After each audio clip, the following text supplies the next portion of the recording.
Yes, people, welcome back to GNA TV and Chelsea Fan TV. It's been a long time, man. I know it's been a long time, guys. How are we all doing? How is everyone in the building? I hope you're all well. I haven't spoke Chelsea in a while, and I think it's the perfect time for us to actually start getting into some topics in and around the football club. We're not just only going to be talking about the game tonight at 8 o'clock between Middlesbrough and Chelsea. We're also going to be talking about Pochettino, the squad. We're going to be bracketing it. We're going to be talking about the defense, the midfield, the forward line. There's going to be lots for us to get into today, guys. And it's going to be a show that you're not going to want to miss. So make sure that you smash the likes, guys. Share it out. Share it out now for me, please. Get the likes up because that helps us massively as well, guys. Share the likes, get it out, and let's cue that intro.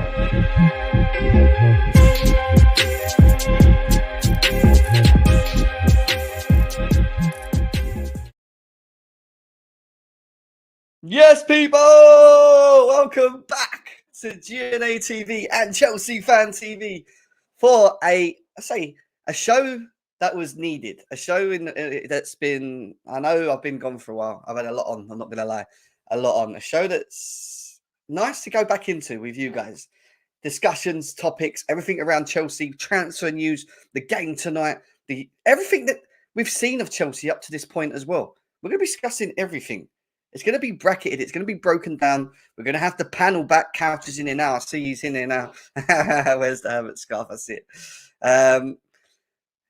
it. There's a lot to get into. Like I said, we're going to be talking about the manager. We're going to be talking about transfers to start with. And then we're going to go into the team itself. We're going to break down the defense, the midfield, the forward line. We're also going to talk about Pochettino.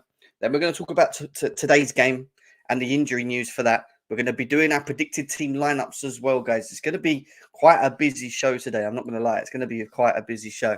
How are you, though, in the chat? Let's go and say hello to everyone before we get into everything. It's been so long, guys. It's been so long. Ashraf, welcome, bro. Good to see you. Leo, welcome in. John, nice to see you. Over 50 people here right now as well. Doadi, welcome. How are you? Ashraf, how are you? Jem's back means we're winning the double, man. I'm back with vengeance. And I'll tell you what. The last God knows how many games before we've put on this little win streak, you can ask the panel. We've got a little group, and obviously, like we've still been talking about the games and stuff and going back and forwards. But trust me, I have got so much to say. I have got so much to say, so much to get into, so much to talk about, so much to we got to talk. We need to talk right now. Lars, what are you saying? Do we need a new striker in January? Good question. We're going to talk about transfers in a second. I think we do need a striker. I think that's evident that we do need a striker. I don't think we're going to get a striker in the January window because I think the targets that Chelsea want specifically are ones for the summer. But do I think we need a striker? Yeah, I think we do. Yeah, after what I've seen, and we're going to be talking about the forward line today. Where's my Havertz scarf? It is still here. It's somewhere over there. It's somewhere over there. Happy with Poch. We can play part the bus football, but who wants to see that? Is it really part the bus football? Is it really part the bus football? Sometimes I think it's more understanding of tactics, game management, what they're meant to be doing on the pitch. Jamie, how are you, bro? Happy New Year to everyone in here as well. How are you doing? Looking forward to the game tonight. I am. I just don't need... The thing is with Chelsea these days, you just don't know what sort of Chelsea's going to turn up, do you? You really don't know. And that's the thing, you know. David, welcome back. How you been, bro? Good to see you as well. Hope you're well. Noshalina, welcome. How are you? Hope you're well. Jamie, come on the Chelsea. Let's go. Guys, over 50 people here. Good to see you all. I know it was a bit out of the blue as well, but we are going to be doing more shows this week again. So you're going to be seeing a lot of my face this week in regards to football. But let's get into the thick of it because there's a lot to get in, and we've got the panel to join with us very shortly as well. Before we move on to anything, I want to obviously bring up who Chelsea have got in the fourth round of the Emirates FA Cup. And it is a home game against Aston Villa, guys. A home game against Aston Villa. How do you feel about that, guys? I use happy. Aston Villa are in a very good run, a vain run of form at the moment, and they've been very good this season. Will they give Chelsea problems? Of course they will. But at the same time, can we still beat them in a cup game? Of course we can. You know, the magic of cup football is you just don't know what's going to happen. And it's one of them ones where Who knows? Phil, welcome. Big up, Jim. Big game tonight. He predicts, we'll be talking about the game a bit later on in the show, guys. Trust me, but we'll be getting into that. So for me, it's a tough one at home. Could we lose? Of course we could. We know that. But at the same time, could we take it to them and win it? Yeah, I think it's going to be a good game. Whatever happens, it'll be definitely a game worth watching. I can tell you that. Definitely a game worth watching a bit later on as well. So yeah, that's that in terms of that. And now we move on to a little bit of Chelsea talk, a bit of Chelsea news, transfers, and bits and bobs that I've seen. One being the allocations of shares that Chelsea have bought. Well, Chelsea have purchased today. In what Ben Jacobs has put up as a comment, he talks about Chelsea owners purchasing 1,000 new shares at the cost of 140 million. Now, some people are trying to understand why we've done that and why the owners have bought more shares into the football club, and it pretty much is what Ben says here. He says there's no firm indication that it's to do with a transfer budget for January, but more to do with the financial housekeeping with the existing transfer installments due and the lack of European football this season to compensate it for. Basically, they're buying more shares to cover the cost that they've already paid out up to this point because they're not making money. They're a little bit worried that they're not going to make the money that they require through competitions, through positions in the leagues, etc., etc. So them doing that, I think, is more of a backup. They say more of a backup, but more of a less expectancy against Pochettino to actually have to get European football this season, in my opinion, because I don't think them doing this tells me that I don't think they're fully confident that we're going to get European football, and that's something we're going to talk about a bit later. But also, the biggest key part of all of this is the existing transfer installments that we've bought, and let's not lie, spent a lot of money. Yeah, people talk about the £1 billion that we spent. We're going to have to start offsetting some payments, so it makes a lot more sense why we're trying to increase the fundings in and around the actual holdings of the actual football club itself, and at least have the money to be able to pay for these holdings as well. So, yes, Gary, welcome back, my man. How are you? Good to see you guys. Welcome all in. Welcome all in. I know, mate, seems like an age since you. I know it's been over 4 weeks. It's been nearly 5 or 6 weeks since I've been on. It's amazing, man. Nearly over 75 people in the chat, guys. Keep doing me a favor, though. Please smash the likes. We need to get these likes back up at the moment. I haven't been on, obviously, for a while. So, obviously, the views are going to be a little bit up and down at the moment. But if you really want to help us, guys, please smash the likes. But yeah, so that makes a lot of sense. It's not more about what Chelsea are going to spend in January. It's more about how Chelsea are going to compensate for the lack of winnings, the lack of earnings from competitions. They might win the EFL Cup and they might even get far in the FA Cup, but the real money where it's made is obviously getting Champions League football. Does it look like we're going to miss out on that? Preferably, yes. Could we make Europa League? Potentially, but the top four is where the money is, and obviously they're trying to make sure that they cover themselves for that. So that makes a lot of sense, to be fair.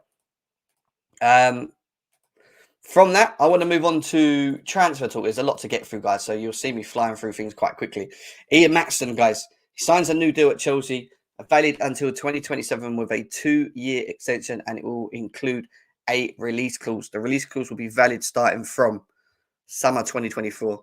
Maatsen will fly to Dortmund tonight to join Dortmund on loan. Medicals tomorrow, as revealed. Now, some people that are massive Maatsen fans are very annoyed about the outcoming of this. And listen, we've suffered a lot of injuries. Kukurea, Chilwell being out. By the way, Chilwell's back in the squad tonight, which is a bonus for us. What do I think of Maatsen? I think he's not had enough time to play. At the same time, do I think he's ready for Chelsea? I'm not too sure. Do I think him going on loan to a club like Dortmund is a stupid idea? No. I think the way Dortmund develop young players, and you've got to look at the likes of, Jude Bellingham, for example. Yeah, Erling Haaland, I know he come through and stuff. There's a number of players we can go through that have come through Dortmund and then left and done, amazing things. The experience that they gain in there, the development of the individual player is a very good idea. And I think Chelsea having an agreement with Dortmund for him to be on a loan where he will get game time, because let's be serious, as soon as Ben Chilwell and Kukurea start coming back in the team, where's he going to play? Now, I know he's been playing off the right wing and the left wings, but I don't really think Poch favours him in that position too much. And I just think it's a very good deal. In my opinion, it's an exciting deal. I think it's a good deal. I don't think it's as a bad deal as people think it is. Sounds like a good deal to me. I think so as well. Yes, Josh. How you doing, bro? Hope you're well, man. Good to see you back here as well. In the bathroom next to the toilet. On the way. On the way to where, bro? On the way to where? Let's go, Will. How you doing? Good to see you guys. Nearly over 100 people in here, guys. Keep tapping the screen, sharing it out. But I do think this is an overall great deal for from the football club's point of view, and obviously from Dortmund point of view as well. And yeah, we've already signed a new deal with us till 2027 anyway. So he's got that 2-year extension. It will include a release clause, which means that anyone can kind of purchase him if they pay the release clause. But the clause will be valid starting from this summer 2024. So good luck to Maatsen. I think it's good for us as well, because if he does develop and he does become a better player at Dortmund, and the Chilwells and the Cucureys still don't reach the levels that we need, and we see more of him playing as a natural left back or a left winger, or however Dortmund are going to play him, then it sets him up to come back to Chelsea and potentially compete and get in this team with the experience he has. And I think it's very important. I think it's very important for him to be able to do that as an individual, as a player at Chelsea as well. So makes a lot more sense for me as to why that is a good one as well. Big up, Josh, man. Big up. Good to see you, man. Good to see you.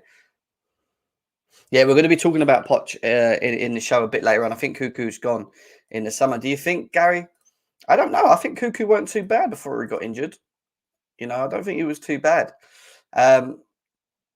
Ben Jacobs goes on to say as well on the Maatsen situation that no option or obligation in the Dortmund loan for Maatsen. Chelsea originally wanted an obligation of 30 million plus. Instead, Maatsen has extended his contract. Chelsea feel his value will grow further come the summer. Loan fees around 2 million feels like a deal that suits all parties. I think it does. And I think what Chelsea are doing is very clever, because if he does in any way increase in value and doesn't want to be at the football club, you got yourself a 40-50 million pound player potentially. And I'm talking about him playing well, standing out, doing his thing in the Dortmund team, growing, developing, becoming a better player. I think it's a win-win. I really do. I think it's a win-win for us and for them as well. Guys, nearly over 100 people in the building. Good to see you all back, guys. How are you all doing? So yeah, that's that. We're going to move on to a little bit of Poch now, and then we're going to... Oh, God, I've just deleted it. I just deleted it. Why did I do that? That's me lacking the experience where I've not been on for so long. Mauricio Pochettino has held meetings about the transfer window today and also Sunday, and he insists there is no desperation to sign a striker in the January window. Now, some people think that's a sackable offence, but my thing is this. Who are you going to get in January? Who is available in January? And how much are we willing to spend in January?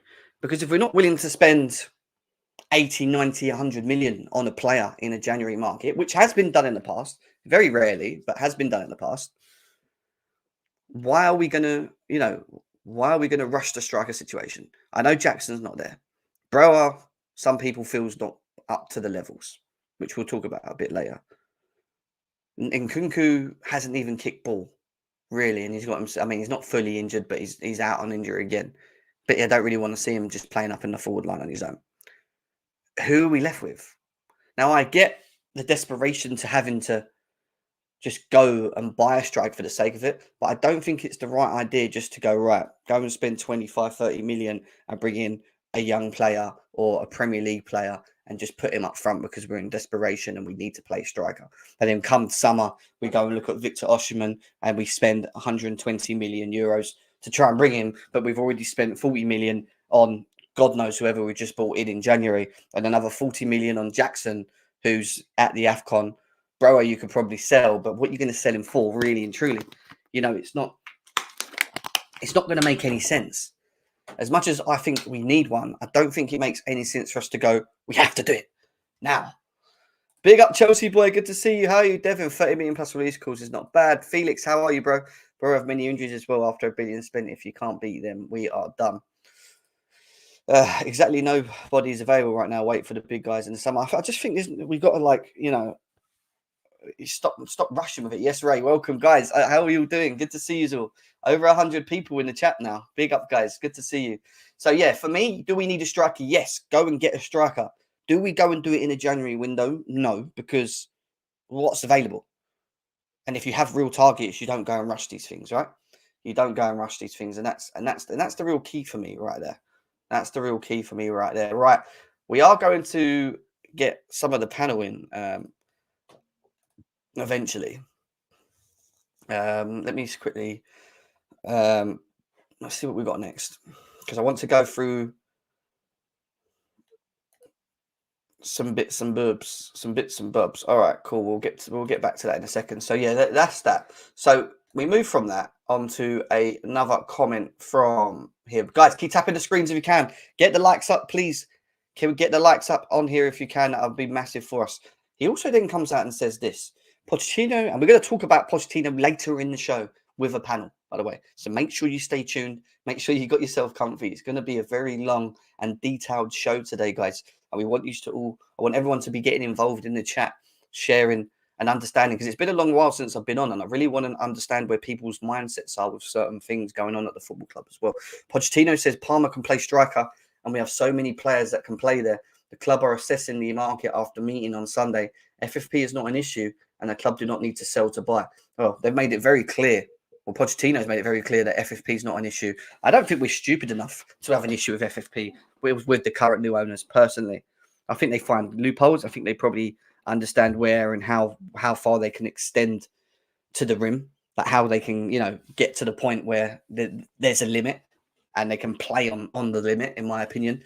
And yeah, I don't think that we're just throwing money around on the basis that we don't care about FFP. I don't think so. But the future will tell on that. But can Palmer play in a striker role? I remember Cole Palmer playing a striker role at home for Chelsea recently. I remember what game it was. I think I was even there. Was it Villa? I remember we had two strikers. He put him on the bench, and Palmer played up front. And he was against Arsenal. It was against Arsenal. That's what it was, and I was there. And did he do well? Yeah, he did. Done quite well up there on his own. Is it his position? No, it's not his position. Where's his best position? The position where he's creating and assisting and contributing to goals, in my opinion, is a 10 role. 10 role or off the right. That's where Cole Palmer needs to be. What he needs to stop doing, and we're going to talk about it a bit more in detail in a bit, is playing players out of position when you have players on the bench that play in it. And I know sometimes some of these players that are coming in are not good enough to play in that position, but it just completely affects the balance, the rhythm, what we're trying to do moving forward. You can't have a plan. This is what I don't get with these, not just Poch, Graham Potter, Lampard. You have a plan and identity of how you want to play, right? But you play players out of position. So how are you going to get the best out of your system if you're asking players to play out of role? And then we look really shit to the eye, which is what's going on. And this is exactly what he's doing. Yes, Vic, good to see you, bro. Good to see you, bro. Good to see you. How are you, man? Ashraf, welcome, guys. Anderson, welcome. Good to see you, Zoina, guys. Keep tapping. Over 106 people in the building. So I don't have any sympathy for the managers. This is why I'm very critical of him and previous managers. Play players in their position. Big up, Jay Anderson. Good to see you. Play players in their position. We might see Brewer and Palmer rotating for the 9 till February, and giving Madueke chances to start. Well, Madueke being back's a good thing, I think, personally. It does give us more options in rotation of the forward line. We have to do that. But should we be forcing players to play up front? No. If you've got Brewer, just play Brewer, in my opinion. But we move. And we're going to come back to more Poch. Now, what's happened to Christopher Nkunku? Guys are like, I was so excited when he returned and that, but he really hasn't played much. He had that sort of half blip game, and then we put him up front where he was non-existent against Luton. Since that, we've not seen much of him. And Pochettino goes on to say that Nkunku's injury means that he's not available for tomorrow's game. It's not a long period. He's just not in training. He is recovering. It's not a big issue. So basically, just sounds like the guy's just on the sidelines with a minor injury, and they're just being cautious with him. Do you know what I mean? They're just being cautious with him.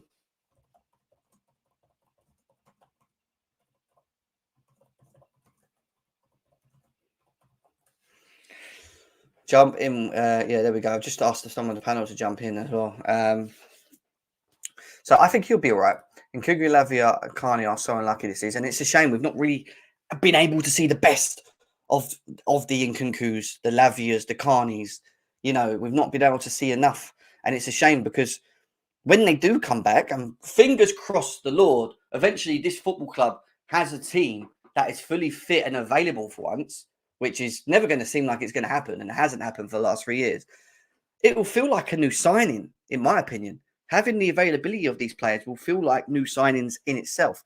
We've played pretty much the whole season without Nkunku and Lavia. Carney was good until he got injured. Club using kid gloves with Nkunku. No need to risk more serious. Exactly. They need to be careful with him. Poch is a clown, zero tactics, zero in-game management players. You know what? I partially agree with Ray and what I've seen up to this point. And some people think I'm very hugely critical. And this is what I'm saying. We've got a lot to talk about when it comes to Pochettino. And we're going to get into that in a second. Now, what we're going to do, guys, is we're going to bracket the Chelsea squad. And we're going to talk about each position up to this point, from what we've seen, from what we know, how we feel about this team. I have asked the panel if they are in the chat as well to come and join me. If they're available, that would be great. I would like to get them in now as well. And we're going to start with the midfield. And I want to talk about how we look in the midfield.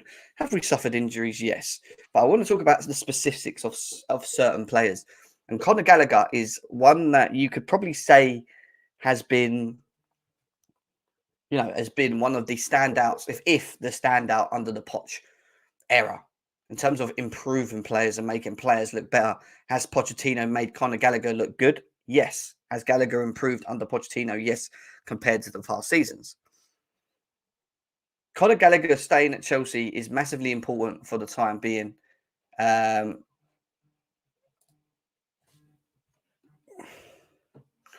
seconds ago, I'm getting calls left, right, and centre here. Leave me alone.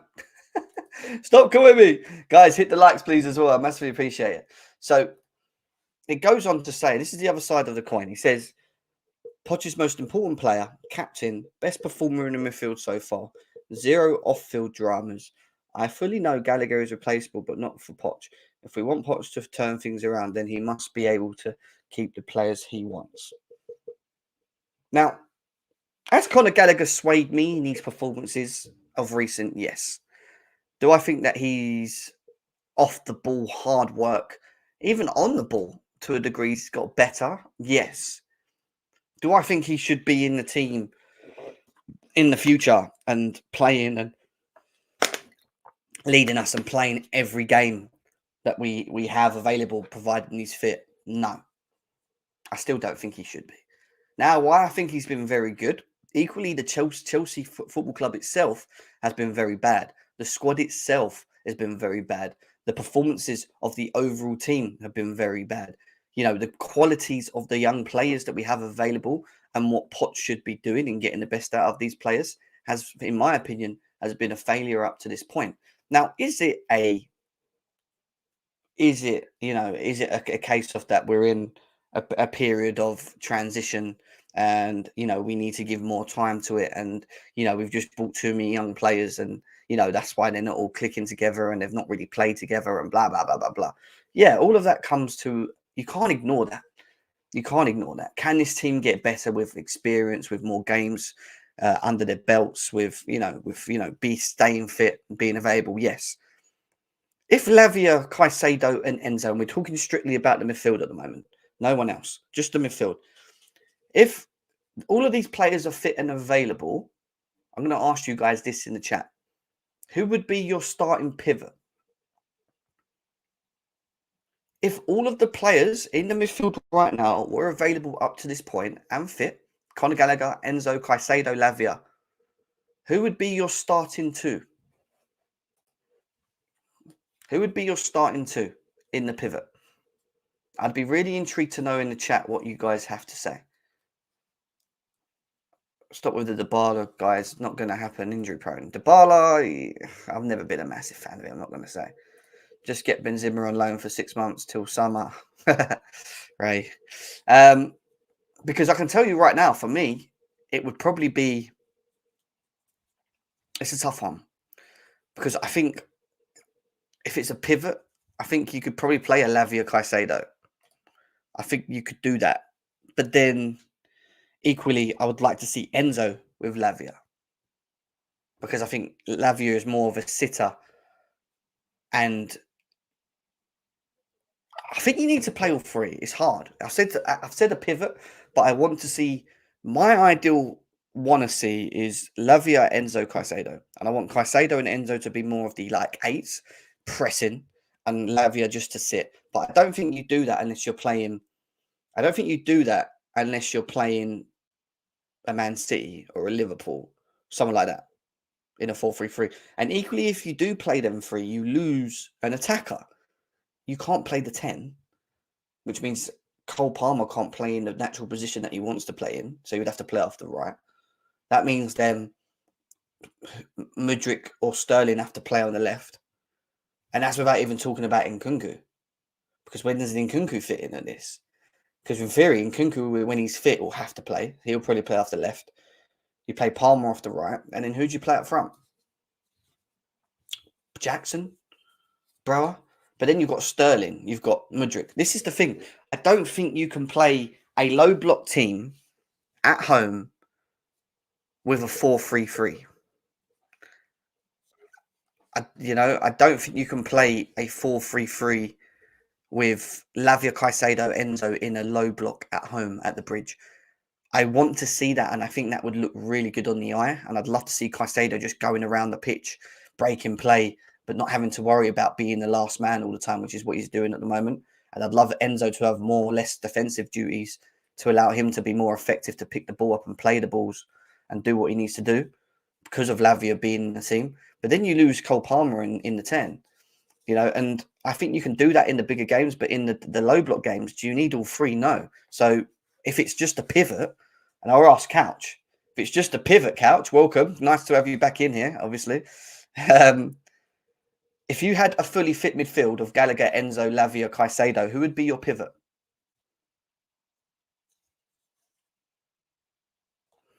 Couch? Are you there? Who's Couch there? Couch, we can't hear you, man.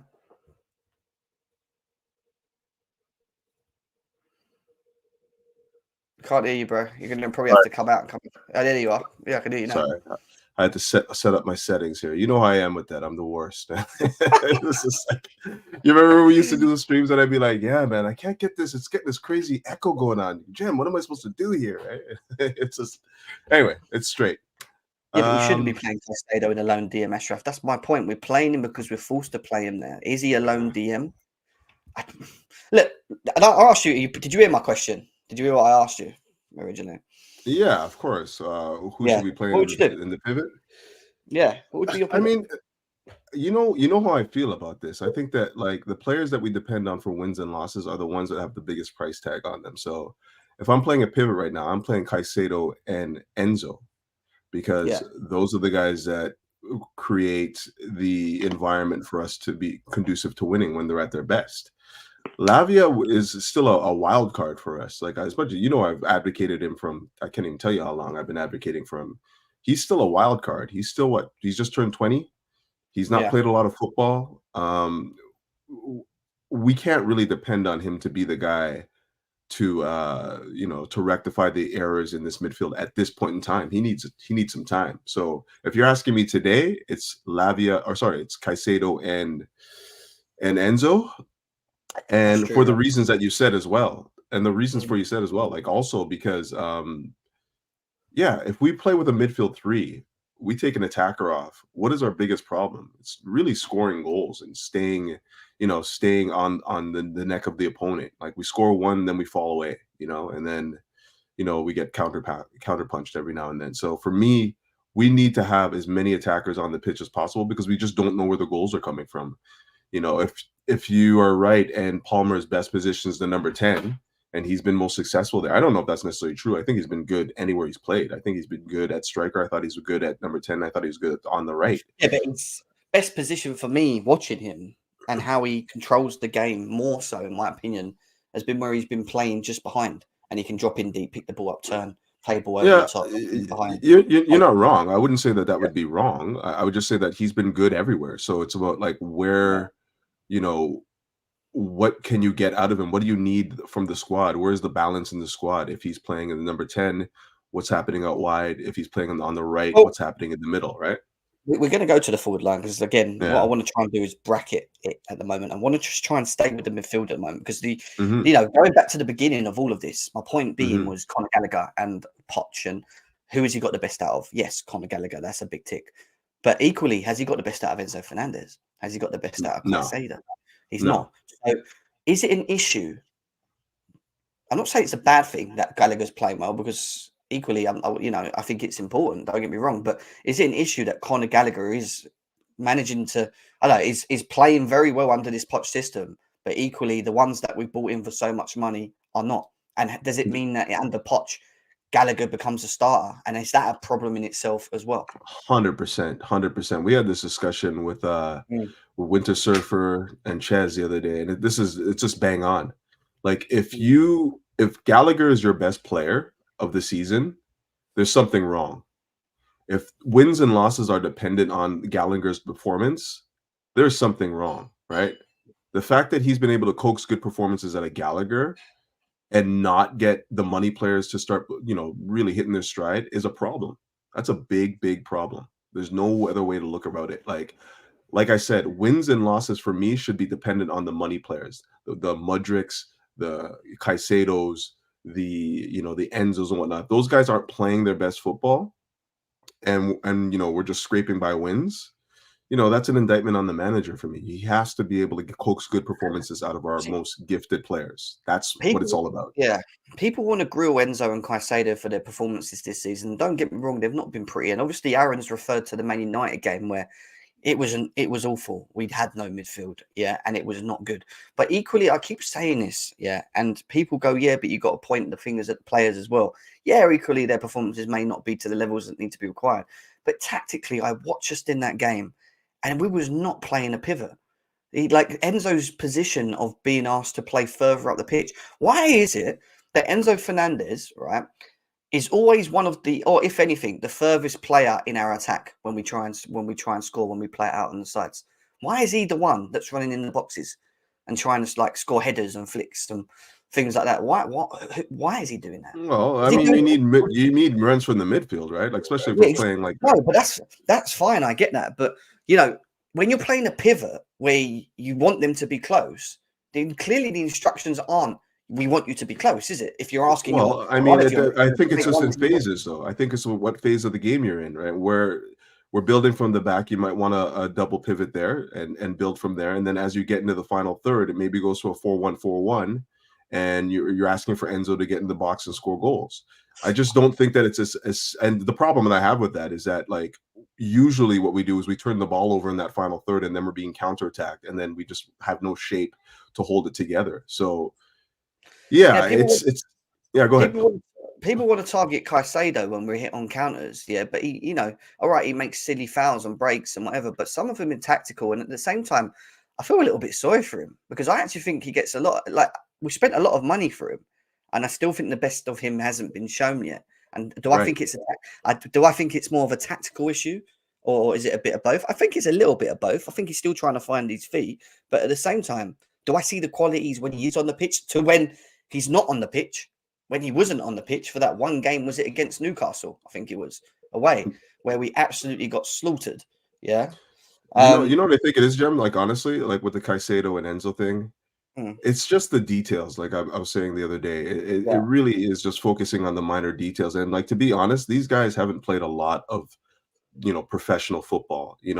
The price tag is kind of hurting them because people expect high level performances based on the price tag. But let's be real, like Enzo and Caicedo haven't really played. I don't even think they played 100 matches at the highest level yet. And to be asking them to be consistent performance, to be asking them to be 9 out of 10 performance, or when they're still learning the game, let's be real here, is probably a bit of an ask. Um, if you take away the price tag, if we got Enzo for anything, let's say we got him for 40 million, would we be demanding would we be as demanding of him as we are right now? Same for Caicedo. Why? Definitely not. Why is it? Do you know what? We're going to go away from Gallagher because I've had enough of talking about Gallagher. I think we just. I think it's didn't just. even think I said anything about Gallagher, to be honest. There's not really much to say, is there, other than for Yeah. what we said? He's playing really well, and you know, should he be a part of the squad? Yes. Yeah, of course. I think he should. Of course, But he's should he be earned that. starting every single game and captain Chelsea and put Enzo or Caicedo on the bench for it? No, I think it's needs must at this point. Like, we just haven't had a healthy enough squad to see the other players, because don't forget, before, I know Gallagher was playing in the pivot when Carney was in the game, and Carney was playing that sort of like 8-10 role. But, that was because I don't think Enzo was up to speed at that point, and obviously Lavia was injured or not up to speed. So, like, I think it has a lot to do with just like we don't have the bodies. And then what he did was when he came in, he was able to show that he's at least willing to put the baseline effort and put the commitment in. He's put the commitment in that required to win in the Premier League. You can't knock what he does on the pitch. He works hard. He tries. You can see he tries to do everything he can for the team, and I can see that clearly. But should he be starting every game? No. I mean, is he starting games because of the lack of, the injuries that we suffered in midfield? And tactically, I've seen Poch do something with Gallagher different to what he'd done at the beginning. He played him as an 8. He now is playing him as more of a pivot when Caicedo's there, and he puts Enzo a bit further forward, which is what I've noticed as well. And I think that's not a bad idea, to be fair. I don't like him in the pivot, by the way. I don't think it's like amazing. I think he knows I think he's just a very good utility player. He can just come in and he can kind of do what you need him to do, but it's not at really any great like level, if that makes sense. When we used to talk about Mount, when he used to come in and we used to be like, he's good at he does many things good, but he's just not a master of one thing. That is literally why I look at Conor Gallagher. Like, I just think he's good to have because utility-wise, I think he's very versatile. I think he offers what he offers. But in terms of the future of Chelsea and where we need to go, these two here have to get the best out of them. I am telling you, the levels of qualities. And I want to talk about Enzo quickly because obviously he's been getting, I'd say stick, but people have been saying like, where is this Enzo? Tactically, do I think Poch gets it right of him? No, I don't think Poch helps it whatsoever. But what people need to remember as well is that out of every player that's played for Chelsea this season, he has played the most minutes than any other Chelsea player this year. More than Thiago, really? Last year, yeah. Oh, you mean the calendar year? The calendar year of 2023 to December, from January to December, Enzo Fernandez has played more minutes than any other player at Chelsea Football Club. And this is in between all of the international duties that we've had, and we've had loads. That's not even a joke. Yeah, him flying back and forwards to Argentina, which is missions. I'm not even making massive excuse, but it is long from where we are. Yeah, back and forward. And him as a professional, because he's still so young as well. People don't realize that Enzo Fernandez, before we even signed him, had only been a professional football player for about 2 years. This is what I'm talking about. Like, and you saw what, like, people go, well, Graham Potter got the best out of Enzo Fernandez. It wasn't the best because we knew that him playing as the deepest person wasn't his position. But what we saw from Enzo Fernandez in that time was enough to tell you that his qualities are something that we don't have across the whole squad, and we have to see it more frequently, and we have to get the best out of that. What we haven't seen under the Poch system is that Enzo. And for what reasons do I think it is? I think it's, and I'm going to say it because I'm seeing it in Saka at Arsenal as well, and they're not bad players. I just think there's a lot of tiredness in them. You can see it. He picked up an injury the other day. He's starting to get like minor injuries here and there. I think tactically it's different, and I think it's finding how you get the best out of him where he's receiving a lot of the ball all the time, and we're not doing that as much. And I think that's a Poch problem. I think he needs to get the best out of him. At the same time, I think we need to give him, I won't say give him rest, but like I think he needs to find himself again. Does that make sense? That like, oh, for sure, absolutely. He needs a warm weather vacation, and just go chill on a beach somewhere for a couple of weeks. No, I agree, but like again, like this is the level though that we're talking about, right? We're talking about, the difficulty of the Premier League is the fact that you have to play you have to Yeah. play at a high level at a very difficult time of the year. Christmas Yeah. period, coming back into the new year, that's a very difficult time. No other league plays during that Christmas period. So the fatigue and like the demand on the players, the physical level that you have to play at to play in the Premier League is high. And it's not for everyone, and it's not something that you can just pick up, as you go. Like, you build up your stamina, you build up how you have the endurance Takes an over the effect. course of time. Does, He's only been here for a year. He's only been here for a year.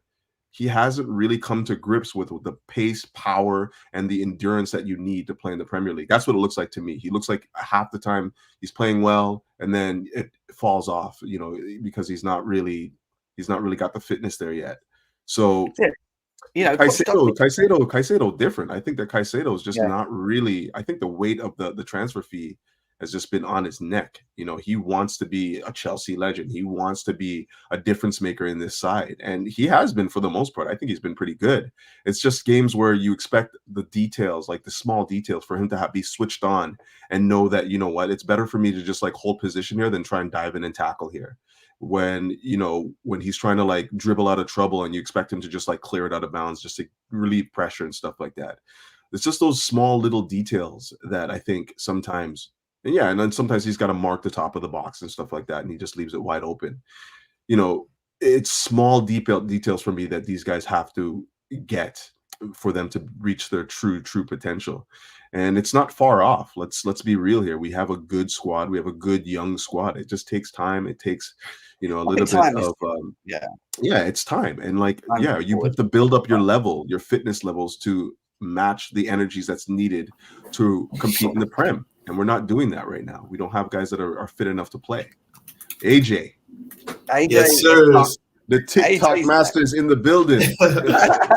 my brothers. AJ, good to see you, man. How are you? Happy New Year. All of that. Happy New Year to you, man. Happy New Year. AJ, you've come in at the perfect time, because we're bracketing the squad at the moment and talking about specific positions. And one of the positions we're talking about is one that you talk about a lot in the group chat, I'm not going to lie, is the midfield. And we were talking about Gallagher and Poch getting the best out of Gallagher, and maybe that being a bit of an issue because he's not getting the best out of an Enzo and a Caicedo. We're not seeing that at the moment. But what's your thoughts on the Caicedos and the Enzos and the midfielders and overall? What you seeing? Is it a tactical thing? Do you think Poch is just not getting it right tactically, or is it a player thing? What is it that you're seeing at the moment? Well, I mean, let's just start with shooting Poch some bail. These guys have been injured or just, inconsistent for this first part of the season. I think we've been dealing with a lot of other stuff besides tactics, but I do think, though, that Pochettino can get more out of these midfielders, and I think he will, especially as they come back from injury.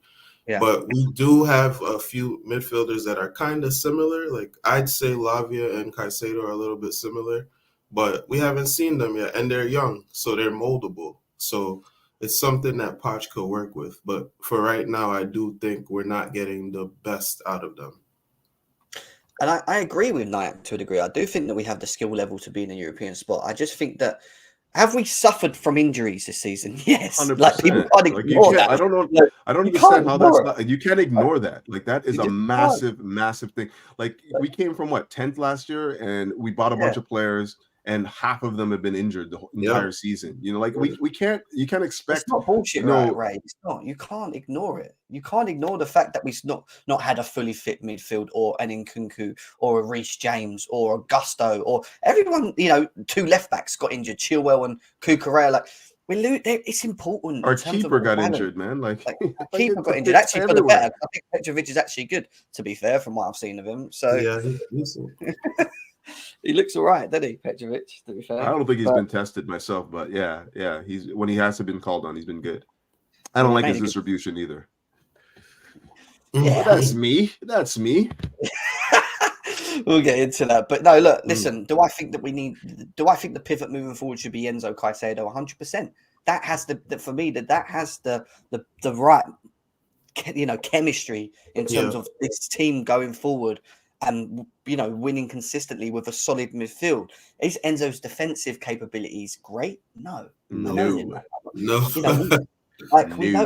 that, but we also know what he's very, very good at and what we don't have in his squad, because he has that, So it's like, You got to get the best out of that. At the same time, if you get the best out of Caicedo, I think you can kind of masker that a little bit to a degree because he can, use his defensive know-how and his abilities to get around the pitch and stuff. But this is why Lavia will be important in the bigger games for me. I think more in the bigger games if he's fit. Absolutely. Our midfield should be our strongest point of the team right now. Easily. Based on the players that we have, it should easily be the strongest point of the team right now, especially when we play in those top teams. We have a lot of options. So I'm hoping we could get there, and I think we can. It's just these injuries keep setting us back, it's insane. Yeah. And to be honest, we've been good in the big games. We've been actually pretty good. Outside of the Newcastle game and the Manchester United game, which I didn't really consider a big game. I thought we were going to steamroll them, to be honest, just because of the strength in our midfield. And that was a pitiful game. It was pitiful. I don't think that we matched their energy level at all anywhere on the pitch. I don't want to get into it, but it was pitiful. It was a really, really poor performance. Newcastle, again, another poor performance. And yeah, I don't know. I can't really say one thing or the other. Yes, it was certainly a tactical, decision to play a certain way and not be able to match the energy and intensity that is being played at. But also, we just don't have the fitness. It seems like when we play 2 matches a week, guys don't have the fitness levels to stay with the team. So I'm seeing it right now. Yeah.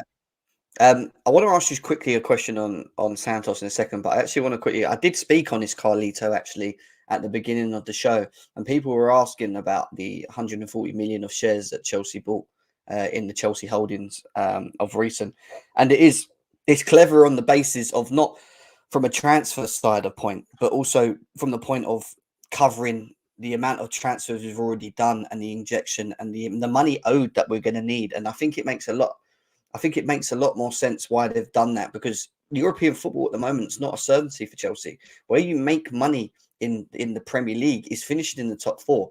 We're not going to do that. So now they need to look at where's the funding going to come from for the players that they have bought in, how they're going to be able to, not say, but cover proportions of what they've done up to this point. They have to think ahead. And that's why I think they have, bought another 140 million or 1,000. It's 1,000 worth of shares, which is about 140 million. Because I think they're thinking of not just from the January, not for the transfer window market for January, but more of the how do we cover what we have done up to this point in terms of cash flow and things like that. So I think it makes a lot of sense. Just on that, Jim. Yeah. You know what? I don't have any clarity on it, and I don't know. Maybe I'm just not looking, but I don't even know where we stand in terms of FFP. I see some people saying, "Oh, we don't have to worry about it," because we did do the amortization thing. So I don't know if we're actually in trouble with the FFP because, for instance, as Enzo, we've only paid half of his fee. Caicedo, we've only paid 60% of his fee, and the other players we only played 10% of their fee. Yeah. What do you mean by their fee? What do you mean their fee? Well, whatever we've bought them for. It's just amortized at half. You're saying? Yeah, it's actually less than that. It's actually less than exactly. So I'm not sure if we actually. I don't know. Again, I don't know how it works, but I don't know if we're in trouble. No, and to be honest, I don't think that we'd be in a position where a year into this ownership that they would just automatically just throw us into FFP peril. That's just poor business, right? Exactly. So I'm willing to give them the benefit of the doubt until I'm told otherwise, right? Well, Pochettino come out today and he confirmed that Chelsea have no issues with the FFP. If they want to buy, they can still buy. They're fine, is what he said today. Yeah. Or yesterday. So he seems to think it's so. I mean, he speaks to the owners a lot. We know the owners mix with managers quite a lot as well. Payments is pledged. It's simply spread over the contract. Exactly. Yeah, that's why they do it on the 8-year. It's basically everything they've done up to this point has worked in terms of the funding element, because this is why they're all rejecting the whole idea of it being allowed to be over 5 years, and they're all saying no, 5 years. Because we've actually found a loophole that's actually worked on the books, and they don't like it. That's the truth. But we move. Go on, quick one on Andre Santos' return from his loan move. He could still go back out. Palace and Sheffield United are interested in him.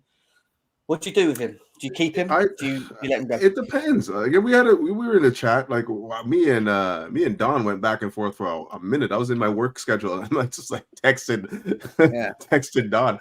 But like honestly, it's simple for me. Like he's not ready to play in our midfield yet. Like he hasn't played any football since the summer, and they're sending him to Brazil because they need a place for him to play.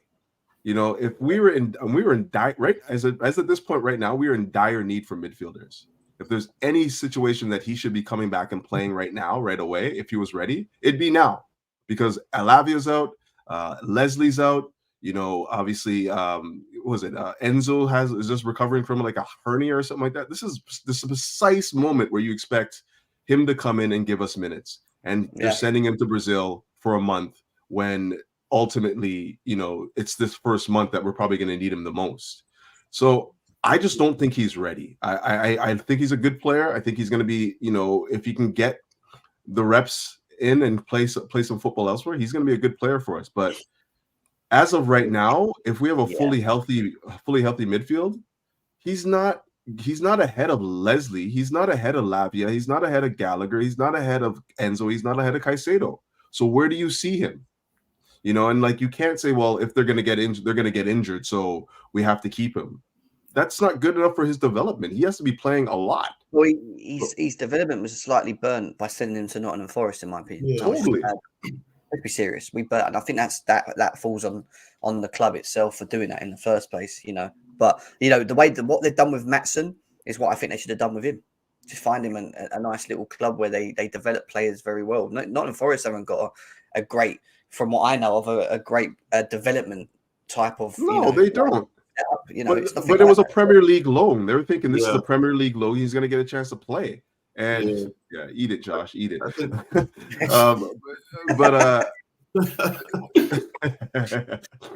But like I was thinking, and like to be honest with you, when I heard of the loan, I was like, this is a good situation for him. Like it's freaking low level Nottingham Forest. Yeah, but they wouldn't if he only gets like.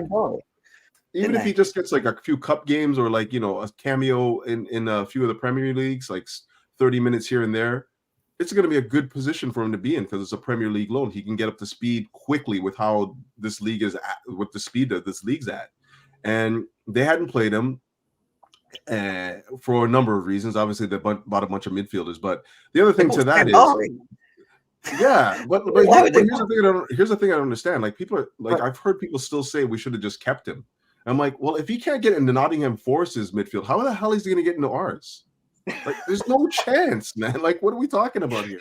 Do you think it's that straightforward? You think, oh, he's not good enough, so he's not getting in? You think that's what it is? Well, tell me what it is. He's not ready. He's not ready. He's not ready. I wouldn't say he's not good enough. You know, I'm not saying he's not good enough either. He says, I just don't think he's ready. He needs to play a lot of football. I think there's a bit more politics, in the sport, like besides just being good enough. I think there's, especially with that Nottingham Forest. I guess maybe they thought they might be in a relegation scrap, or maybe they didn't. I don't remember how they started the season, so maybe the season didn't start as good. So they're like, oh, now we got to just work with these players that we got, and then worry about this guy's development later. You know. But so if he was ready, though, if he was ready to play for Nottingham Forest, they would be using him because they need him. No, you know what I mean? Like, I agree. I agree to a certain extent. I just know that it's not always so straightforward. But the sending him to Brazil thing, I think because he didn't play for the last 6 months, and I think because Chelsea's schedule this last month, basically the last 2 weeks, and then the next 2 weeks is kind of soft. Ish, meaning we playing lower teams. We also have that break. We have like that 2 week break. I think this is a good time for him to maybe get a preseason type of thing in Brazil, and maybe they bring him back and for the rest of the season. You know, I'm not ruling that out. I don't think we can rule that out altogether, but I'm just saying the moment where you need him is now, and they're sending him to Brazil. And by the time he gets back, God willing, we're going to have a healthy-ish midfield. Like, there's going to be guys back that are still ahead of him in the pecking order. You said that Leslie's ahead of him, and I 100% agree he's ahead of him. 100%. I'm not sure. I'm not sure if he's ahead. Okay, all right. like I know he was chosen. You see, it's good. We could say it because he was chosen for the squad, and Santos was the one shipped out, and that makes sense.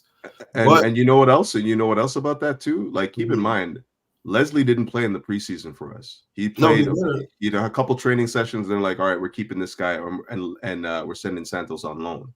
He didn't. So keep that in mind. Like, I'm just gonna say it right now. I think Leslie's a very good player.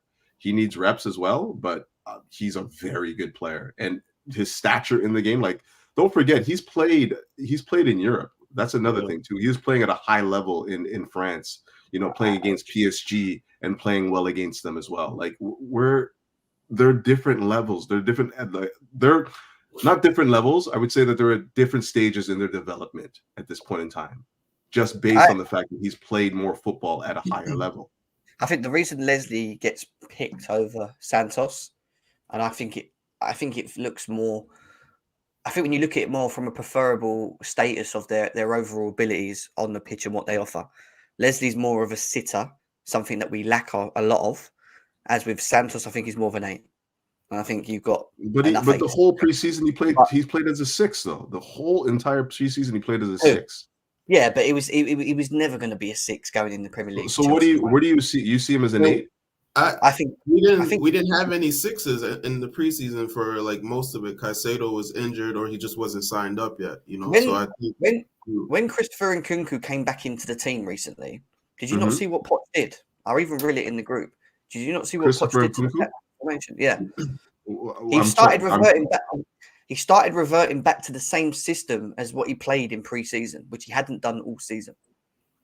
3 at the back with the midfield, and then I think it was a 3-5, whatever it was. Yeah, I've seen that a lot this season. To be honest, it hasn't worked, but it's been on display a lot. Like the 3, like that's part of the reason why this Colwell thing has been what it is because of he makes up that back 3 as opposed to playing the left back position. But anyways, I'm not going to mince on that. That's fine. Few and far between, but let's move from the midfield because we could sit here all day talking about it, and I think we could talk about each position all day. One of the positions I really want to get into is the defense, because I've got some. This is probably where we're going to disagree and agree on certain things. I think now because we have a lot of defenders, right? We have a lot of defenders. Oh man. Do I think Malo Gusto is one of the best signings we've made all season? Yes. Yeah. I think he looks really good. He looks really good by far. I wanted him even before I said Malo. This is another one of the players that I wanted for a very long time. The reason I wanted him was because of his abilities. He reminds me a bit of, in terms of the defensive side of it. Do you remember Azpilicueta in his prime, where you should like stand off people and just like follow him and then like push him off the ball but he'd never really used to like dive into mad tackles, barring the one where he got the red card, which I don't think was a red card, by the way. He has this really good ability of like reading, like understanding what to do in certain positions once he's up against a winger. Like he won't just dive into things, he'll follow it. He'll he'll match you on pace because he's quick enough. He has the ability to push you off the ball and win it and then release the ball quickly, moving it forward. He's good with the ball at his feet as well. The only thing I think he's not great at, and I think he needs to improve on, is just his crossing ability, getting the ball in there a bit more quicker or a bit more precise. But I think Malo Gusto's been great. But when you talk about the centre-backs, there's a big discussion around Disasi, Badiashile, Thiago Silva, and obviously there's no point even talking about Wesley Fofana, to be quite honest with you, because he is there, but he's just not there, is he? Exactly, he's rarely there. And then there was Trevor Chalobah, who is injured at the moment, but has again been forced out. We've signed defenders, and he's meant to have gone on loan to Milan, and he hasn't. But when you look at the defensive display and what you guys have seen up to this point, and I'm talking about the central backs, who's been your best 2? Let me start with that. Who's been your best? And I'll say what I'm going to say after. Who's been your best 2? Let me just start in. I would. It's hard to choose a best 2 because I do think most of the center backs, including the one who I'd say played the best, I even say that he hasn't had his best season. Thiago, like I'm saying right now, Thiago Silva has been our best center back over the course.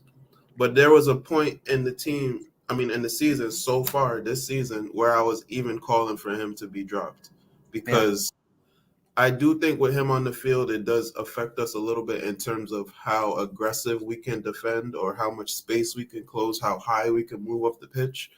But at the same time, he's still been our best defender. I always call for body of shield, but this season, body of shield, first he missed the first 2-3 months of the season. And then the last 2 months, when you come back from injury, you're shaky as hell. And he's been super shaky. Disasi, we needed a center back. Unfortunately, I like Chalobah. I always like Chalobah. I like the intangibles he has. I just like the play style that he has, and I like that he. Oh, Colwell as well. I forgot about Colwell. Yeah. Oh yeah, Colwell. You see Colwell too, but he's been thrown out left back, so we even forget he's a center back. But I think I'm going to go last. You go first. Yeah. I think right now our best two. Yeah. Oh my God! I think right now our best two has to be Thiago and Disasi, just off of performances and what we've seen so far. But I don't think that's the ideal two. Go on, Catch. I'd love to know what your thoughts are before I go. You already know I don't like any of our center backs under the age of 40. Like the only one I like right now is Thiago Silva. I don't think that we found our successor, like our beast in the middle. I don't think we have that right now. I thought it was going to be I thought it was going to be Fofana, but with his injury record, it's going to be hard to depend on that guy long term. Like he has to play 2 or 3 seasons sound where he's just like not injured and playing at a high level before we can trust him in that role as being our real, our stalwart in the back. So everyone else to me has a mistake in them, and everyone else to me just has lapses where they're just not really reading the game correctly, and if I were going to pick a partnership right now, it's not because I think this is the one. It's just because, this is the one I've seen the most play okay. I'd say it would be Disasi and Thiago. But Thiago's not going to be here for much. To be real here, and I don't see his successor. I don't see anybody in the side that's going to be able to be on stalwart in the back at all. Nobody. That for me is the biggest issue. Because all we've done in many of these summer windows is buy centre-backs. Yeah, buy centre-backs. We need centre-backs, yeah? And we go and bring in... And it was weird because I remember the discussion we had about the defence at the beginning of the season. We were like, yeah, we're tooled up. We've got Badia, Shield, Colwell. Who's better? We're tooled up. Top, they're both top quality. Oh my God, what are we going to do? We've got Silva, we can rest him now, and we can do the Disasi for 38 million, which we bought for. He's going to come in, he's going to do that, and we've got Fofana, and oh my God, we've got all these great defenders, right? I'll be quite honest with you. I agree with what Couch says. I don't think there's anyone better than Thiago Silva in any of them, and that worries me because he's got to go. I think he's going to go next season, so that means he's going to move on. So then you look at the successors of that and who's available and what I've seen up to this point, and I don't get why Trevor Chalobah's not still in the mix, because as much as Disasi and Badiashile and whoever, Colwell and whatever have been playing, when I look at the ability of the player defensively, I don't see much difference. I think Trevor Chalobah should be in the chat still. I'm not joking. Yeah. He just got back from injury though too, right? Injuries have cooked him. His injuries is why we bought Disasi. I look at Colwell. He's been put out on the left. It's not his position. I hate him playing on the left. You know we do. We talk about it in the chat all the time. I don't like it. It doesn't. He hasn't got everything, the movement of the ball. It's just strictly a centre back. It's where you need to play him. And he has played centre-back in a number of games this season for us as well. And I think that is his best position. I don't think I'm going to say he's bad. I just think he's still, again, in the same bracket as most of this team, barring Sterling, Silva and the others. Still very young, playing in a top-level team, trying to find his feet. Do I think that Colwell can come good for this football club? I think so. If he can... The only thing that annoys me with him is his attitude sometimes. He can make some reckless, silly... decisions in himself, but I just think that's because he's heat at the moment and whatever. But then I look at Badiashile and I'm like, this guy is built And I look at him and I think he's built for me to be our best centre back. Like, I look how he is on the ball and whatever, and like, you know, I'm like, he should be the guy. But then he comes back. I know he's had an injury, and yeah, I see the what he brings and, you know, the abilities and the other. But then 2 of the goals in the 2 of the games that he played in were always was his fault. He's like he falls asleep. He just seems to he's like a statue when I watch him sometimes. I'm like, he doesn't really understand his awareness. And I said this about Badiashile last season when he was playing more frequently. I said, yeah, he looks very good. He wins balls in the air, this, that, and the other. But when it comes to attacking, when we're actually being counted on and understanding who's around you and where, he seems to just not have that when I watch him. Sometimes he just falls asleep sometimes. I'm like, not good enough for a defender. And then I look at Sassy and I get Zuma vibes. Yeah, like, he can be very good. He can be very good at some points, and I'm like he's, you know, and I think, oh, he's actually not too bad. Like, but then at the same time, he's saying so stupid, and I'm like, what are you doing?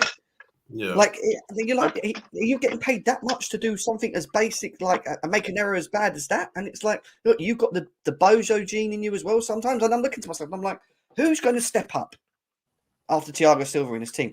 Wesley Fofana for me has not even been good when he was playing. I've been saying this for a while. I think he's okay, but even when he was playing, he was making his own mistakes in games. So what is it? Is it that they're just still very young? They're talented. They're still very young, and they just need a bit of time and maybe some chemistry. Taking Silva out of the team might do that if Poch can work it out. Who's the best 2 or whatever? 3 if we play 3 at the back, or is it that we've just overspent on specific defenders not needing? No, I don't think you've overspent. I think you have to continue to put money into the transfer window if you don't have the right partnership, like, and still look for what that answer is.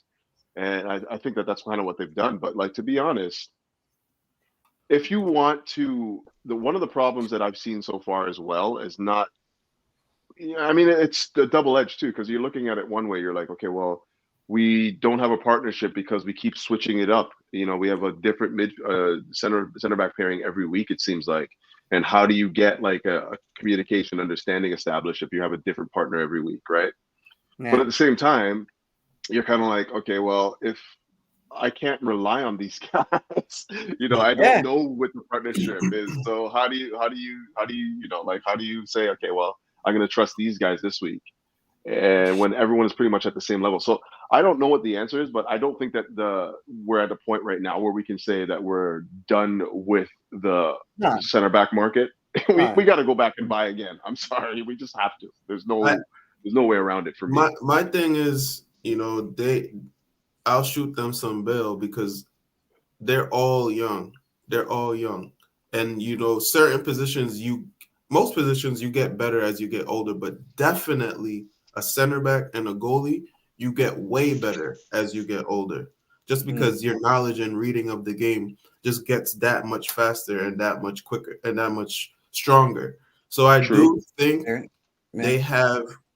It's true, actually. They can pass. You know, they're decent in the air, and they'll get better at passing. They'll get better at being in the air. They'll get better at tackling. So, and they'll definitely get better at reading the game. So I do think they have the youth thing on their side, because normally when we signed center backs at Chelsea, they were always mid-20s to late 20s, you know, ready to go. Remember when we signed Cahill that January? He's ready to go.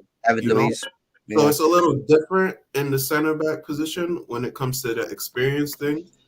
So I do want to give them bail on that. But when you talk about replacing Thiago Silva, which I was one of the people who was saying this past summer that we should move on from Silva and start building the defense, because we can't keep depending on him. Whether if he leaves the club or if he just literally takes 80% step back, where he's like only playing like yesterday in a cup game. I mean, today in a cup game, or this weekend on a cup game, so we can build our future. But we haven't been able to build our future this season. So we're still looking for that chemistry, and we're obviously going to be still looking for it next season, because we're not going to find it this season. So that's the only downfall that I see here. And I do think we purchased Disasi because of Trevor Chalobah's injury issue. Because Chalobah was one of our highest performing center backs over the last 2 seasons. And he even played right back as well. So he gave us a lot, but I do think the ownership wants to make that sale, and on top of that, he's been injury prone, and that's a big problem throughout the team. So I hear that. Declared. Hassan, welcome, guys. Good to have you back in as well. Declared, I'll go to you first. I mean, we're just talking about the defence at the moment. We're just bracketing it down. We've still got to get to the forward line and Poch and talk about this game, so we need to kind of speed it up a little bit. But Declared, how are you, man? Good to see you. Happy New Year. Big up. Missed you all, you guys. Am I coming through all right? You are, yeah. We can hear you, mate. We hear you loud and clear. Declared, what's your thoughts on the defence, mate, and what you've seen of the defence strictly at Chelsea so far under Poch? Well, I want to address my opinion, or what you guys were talking about Silva. I always thought that Silva was going to be a bit part player. That was the whole idea. I think his contract was based around it. I didn't feel that Silva was going to play a big part at the start of the season, right? I felt like he was just kept for one more, help the team, help the young guys, and I think that's what everything was based off. Now, Fofana's injury is massive, and I think that changed everything, because I think that he would have had, just by his price tag, the extra game time, another person competing. All these guys should have stole the spot off Silva, right? He shouldn't be playing this many games. Now, here and there. So I think that shook everything, because you don't expect long-term injuries that early. And the amount of injuries we had, I think it's been inconsistent. And I think you guys already addressed, different partnerships, different shapes at the back, centre-backs playing full-backs, different roles. I already had the opinion that we were going to struggle with this many new players. You're going to have just to familiarize yourself, and the player familiarize yourself with the city and whatnot. Yeah, it's just like what everyone says. You give a new player one season.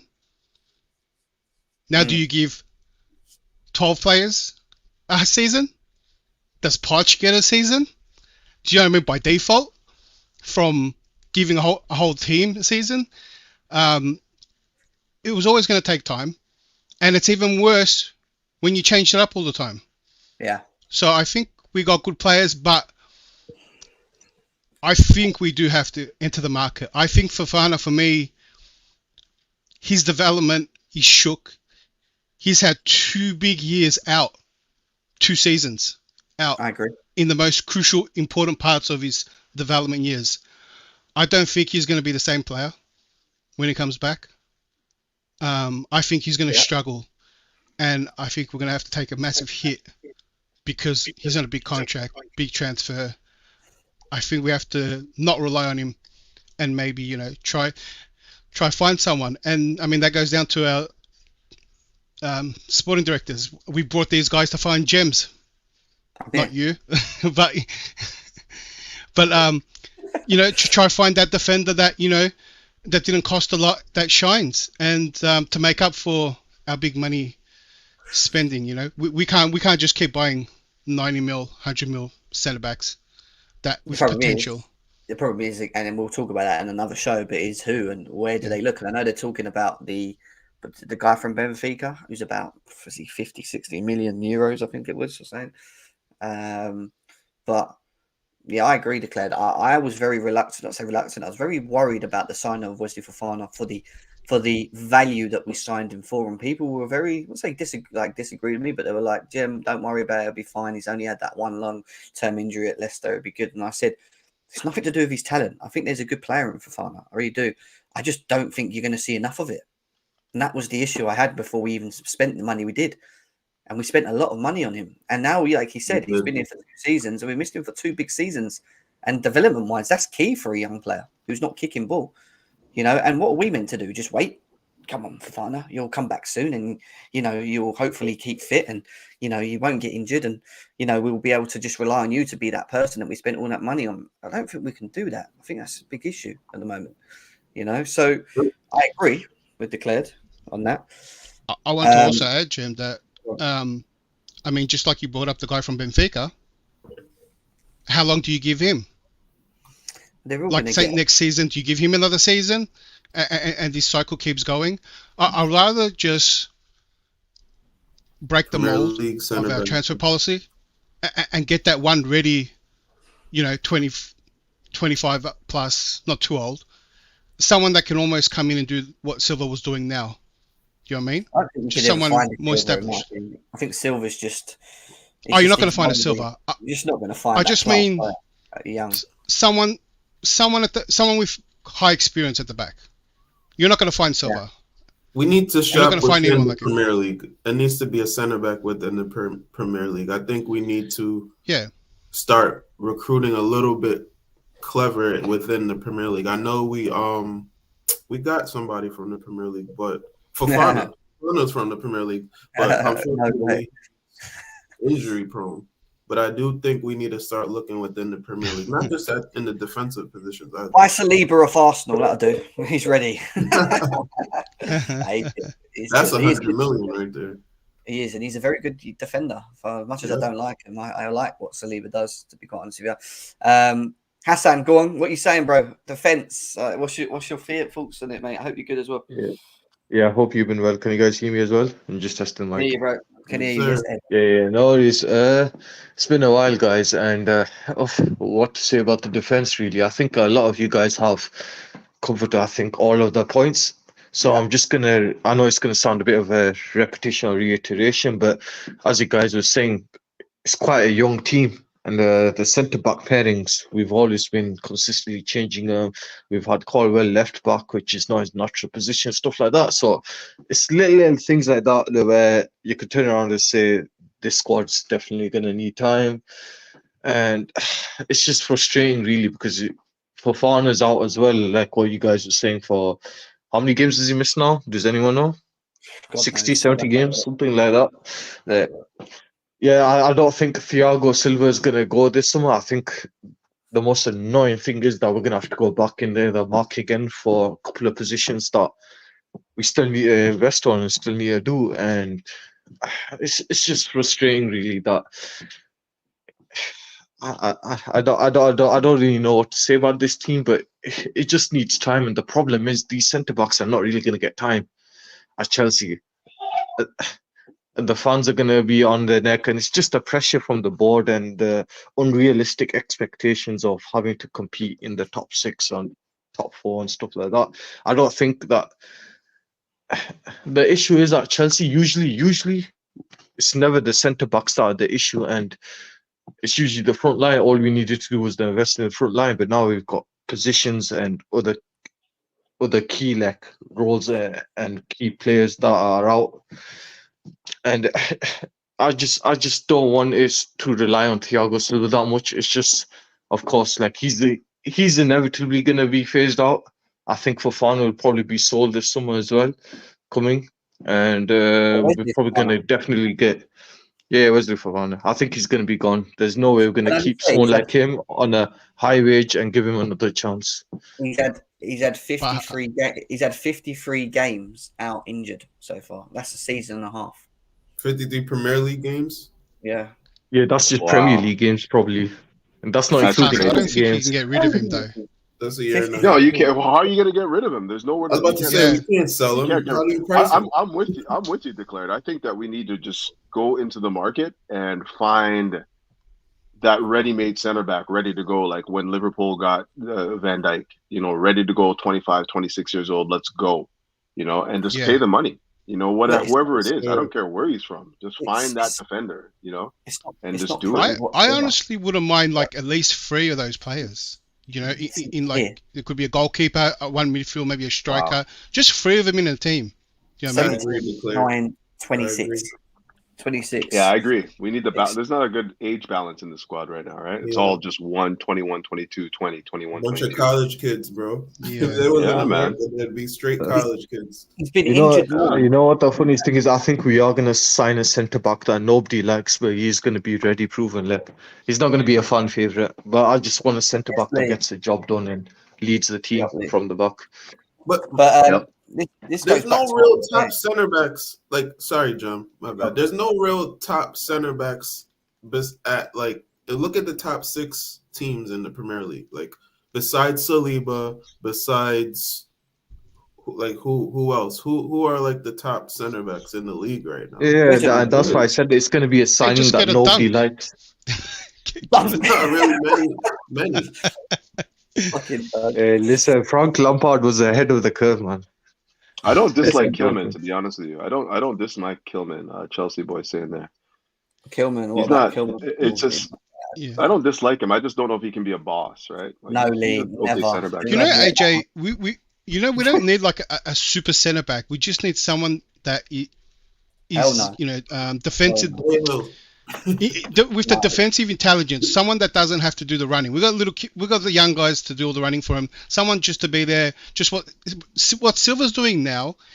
He's getting everyone else to do the movement for him, and he's there making the calls, keeping the line. You need one guy to follow, right, to keep the line, to keep the organization. There has to be that one guy. Once Silva's out of the team, right, you see that disorganization. No one knows who to turn to.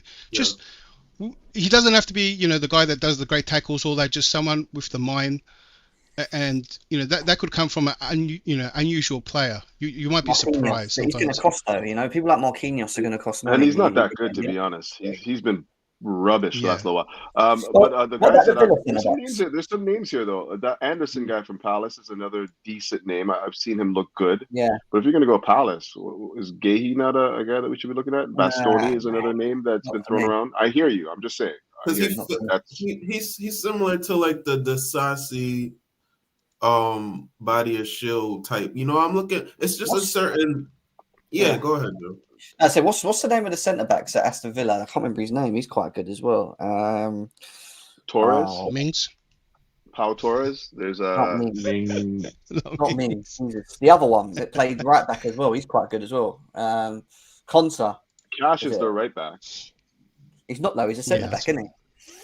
We need that English quality, man. Let's be honest. We need that English quality in the center back, bro. That's what we're missing. We haven't had. I wouldn't mind Bastoni, to be honest. I wouldn't mind. I don't know what he's been like the last little while, but last time I checked on him, he was quite good. But at least we can all agree on one thing: Wesley Fofana needs to be sold. That's not going to happen anyway. Good luck with that. You can come back and cook. You can come back and cook, but I don't know, bro. 2 years out is crazy. Let's move from defence and quickly go over to. I haven't been able to talk really about the forward line, which I wanted to talk about, but we'll try and see if we can speed it up and do like a 10-minute overall on it. What are your thoughts on the forward line of what we've seen so far? Cole Palmer's goal and assist levels are up there.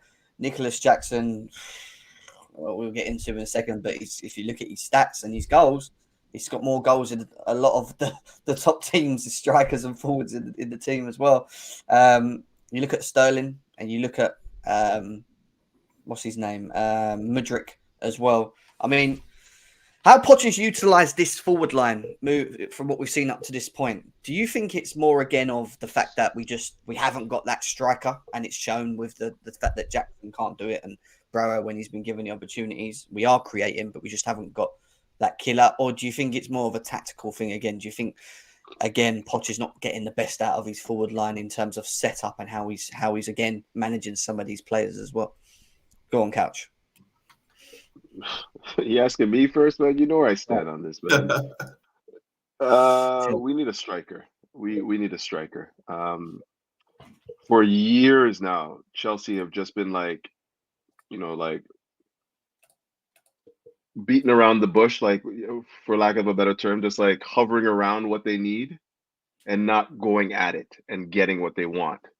It goes back to even that summer where, Haaland was all the rage. Everyone was talking about Haaland. Are we going to pay 150 million for Haaland? Yeah. We haven't addressed the striker situation in, I can't tell you how long. And I don't think that we could say that we're a complete side, that we have, a balanced team until we get a striker, and is it just a striker? Is it just a striker, or is it the chemistry of what's behind it? You know what I think? I actually think that we have the right sorts of players in wide areas and whatnot, and behind the main striker. But you need that focal point. Once you get the focal point, all those other pieces fall into place nicely. You get like somebody, I don't know. I mean, I don't even want to say Osimhen because he's not my guy, but you get like a real focal man up front. And then you have I don't have a guy. That's the thing. I don't have a guy. I don't think that there's one guy Tough out there. right now that dresses the need of a complete striker that we need. You know, like, and for me, Osimhen he's a good player, but he's not 120 million. And I don't want to get in another situation where we're paying 120 million for a guy that doesn't give us exactly what we need. I would rather we wait in the market, dress, positional needs. So say, okay, so Jackson's good. He's good with his feet. He can link up play. He's good at running in behind when he times the runs correctly. What do we need? We need an aerial presence. Jackson's shit in the air. We need to get somebody that can just bang in those goals from those crosses. A more physical striker. Just get that guy. Get that guy. Not a complete striker. Get a guy that can do that at a reasonable price. And then you have a striker by committee. You know what I mean? That's kind of how I see it. I don't think that we should be trying to address the one striker issue with a 120 million pound guy that you don't necessarily think is going to be complete for you. I mean, that's kind of how I see it. I haven't watched enough of Osimhen, to be fair, but he's good. And you look at his ability. He's great in the air. He's great in the air. I haven't seen much else. Like, I don't think that he's great at running in behind. I don't think that he's a blazing center back that can again, great in the air. He's a penalty box striker. That he's like that OG type of striker. And I agree with Couch. I don't know if that's exactly what we need, So again, I think we need a striker, but we're not saying the type of striker. Yes, Dom. I'll go on, rude boy. Man, busy with work, What's this Osimhen chat? We're just talking about the forward line overall, and I'm asking what have we, from what we've seen of Poch up to this point, what are our thoughts on the forward line? Obviously, we know we need goals, but is it just that we need a striker and then everything else falls into pieces, or is it Poch needs to still get it right tactically? That's what we're trying to talk about. We definitely need a striker. The numbers don't lie, and our eyes don't lie either. Yeah, there's a reason why we've missed the most big chances in the league. It's a joke. When I look back at so many games this season, bro, and where we are in the table, I'm thinking, if you've got Osimhen there, if you've got Tony there, we're comfortably right now around 5th, 6th, even in the top 4, in my opinion. Do you know what I'm saying? Because up there, some of them have been a little bit up and down. Do you know what I'm saying? So look at Newcastle. They were flying a few weeks ago. Now they're what? They're 9th? Or something like that.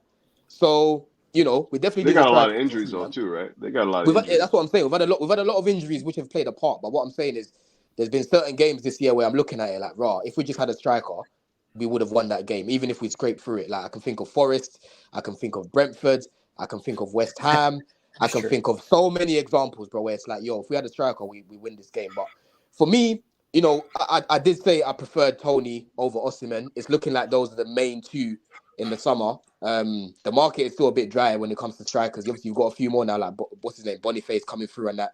I don't really know much about him. I know more about Tony and Osimhen, but I did say before Tony was my number 1. But now that I've watched our team and I'm looking at the chances that we create, they'll be perfect for a guy like Victor Osimhen, because that guy is a box striker, right? If you look at the chances, Mudryk whips in for Jackson, and the guy is never in that danger zone. Osimhen is always there, bro. Whether it's his head, whether it's his knee, whether it's his leg, he just finds himself a lot of space, as big as he is, in the box. Do you know what I'm saying? We need a box striker. Isn't it when he's fit? In Nkunku, I don't think Nkunku's not a lone striker though, is he? He's not a lone striker. You can trust Osimhen to play as a lone striker. Yeah, I don't see us.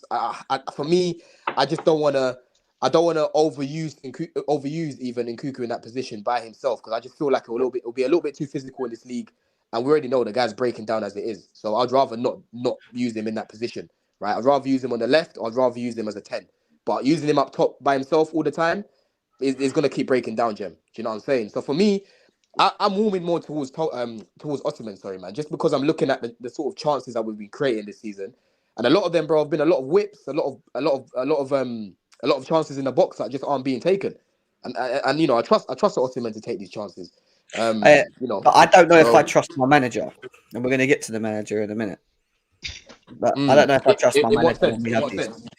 I don't know if I trust my manager to still get even if we bought a striker, I don't even know if I trust my manager to be able to put out the right team tactically with a game plan to get the best out of these players, because all I've seen him get the best out is Conor Gallagher.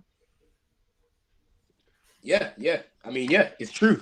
But this is the thing, innit? Like, if you set us up better, right, we'll create better, and our attack will look a lot better. Do you know what I mean? When you're constantly chopping and changing and going with an unbalanced lineup, it's no surprise that you don't play that fluid football. So I don't blame you for feeling like that, Jem. You know, this is why I'm just praying that guys will come back from injury, man, because the guy keeps running off to that excuse every single time. It's injuries. That's the reason why we haven't been able to do this. That's the reason why we haven't been able to do that. So, boy, we just have to pray that guys recover quickly, bruv. We just pray that guys recover quickly so we can put out a balanced lineup, play better, and not worry about the opposition too much. That's kind of how I look at it, Jem. Yeah. I mean, talking about what we do have currently at the moment, I mean, obviously Cole Palmer's been absolutely cold Palmer, should I say. He's been unbelievable. He's been very good. I'd probably put, and I know some of you might disagree with me, I'd probably put Raheem Sterling in that bracket as well. I actually think he's been a lot better this season than he was last season. I do think he can still be a little bit annoying, and I just think it's Sterling. Like it could be like.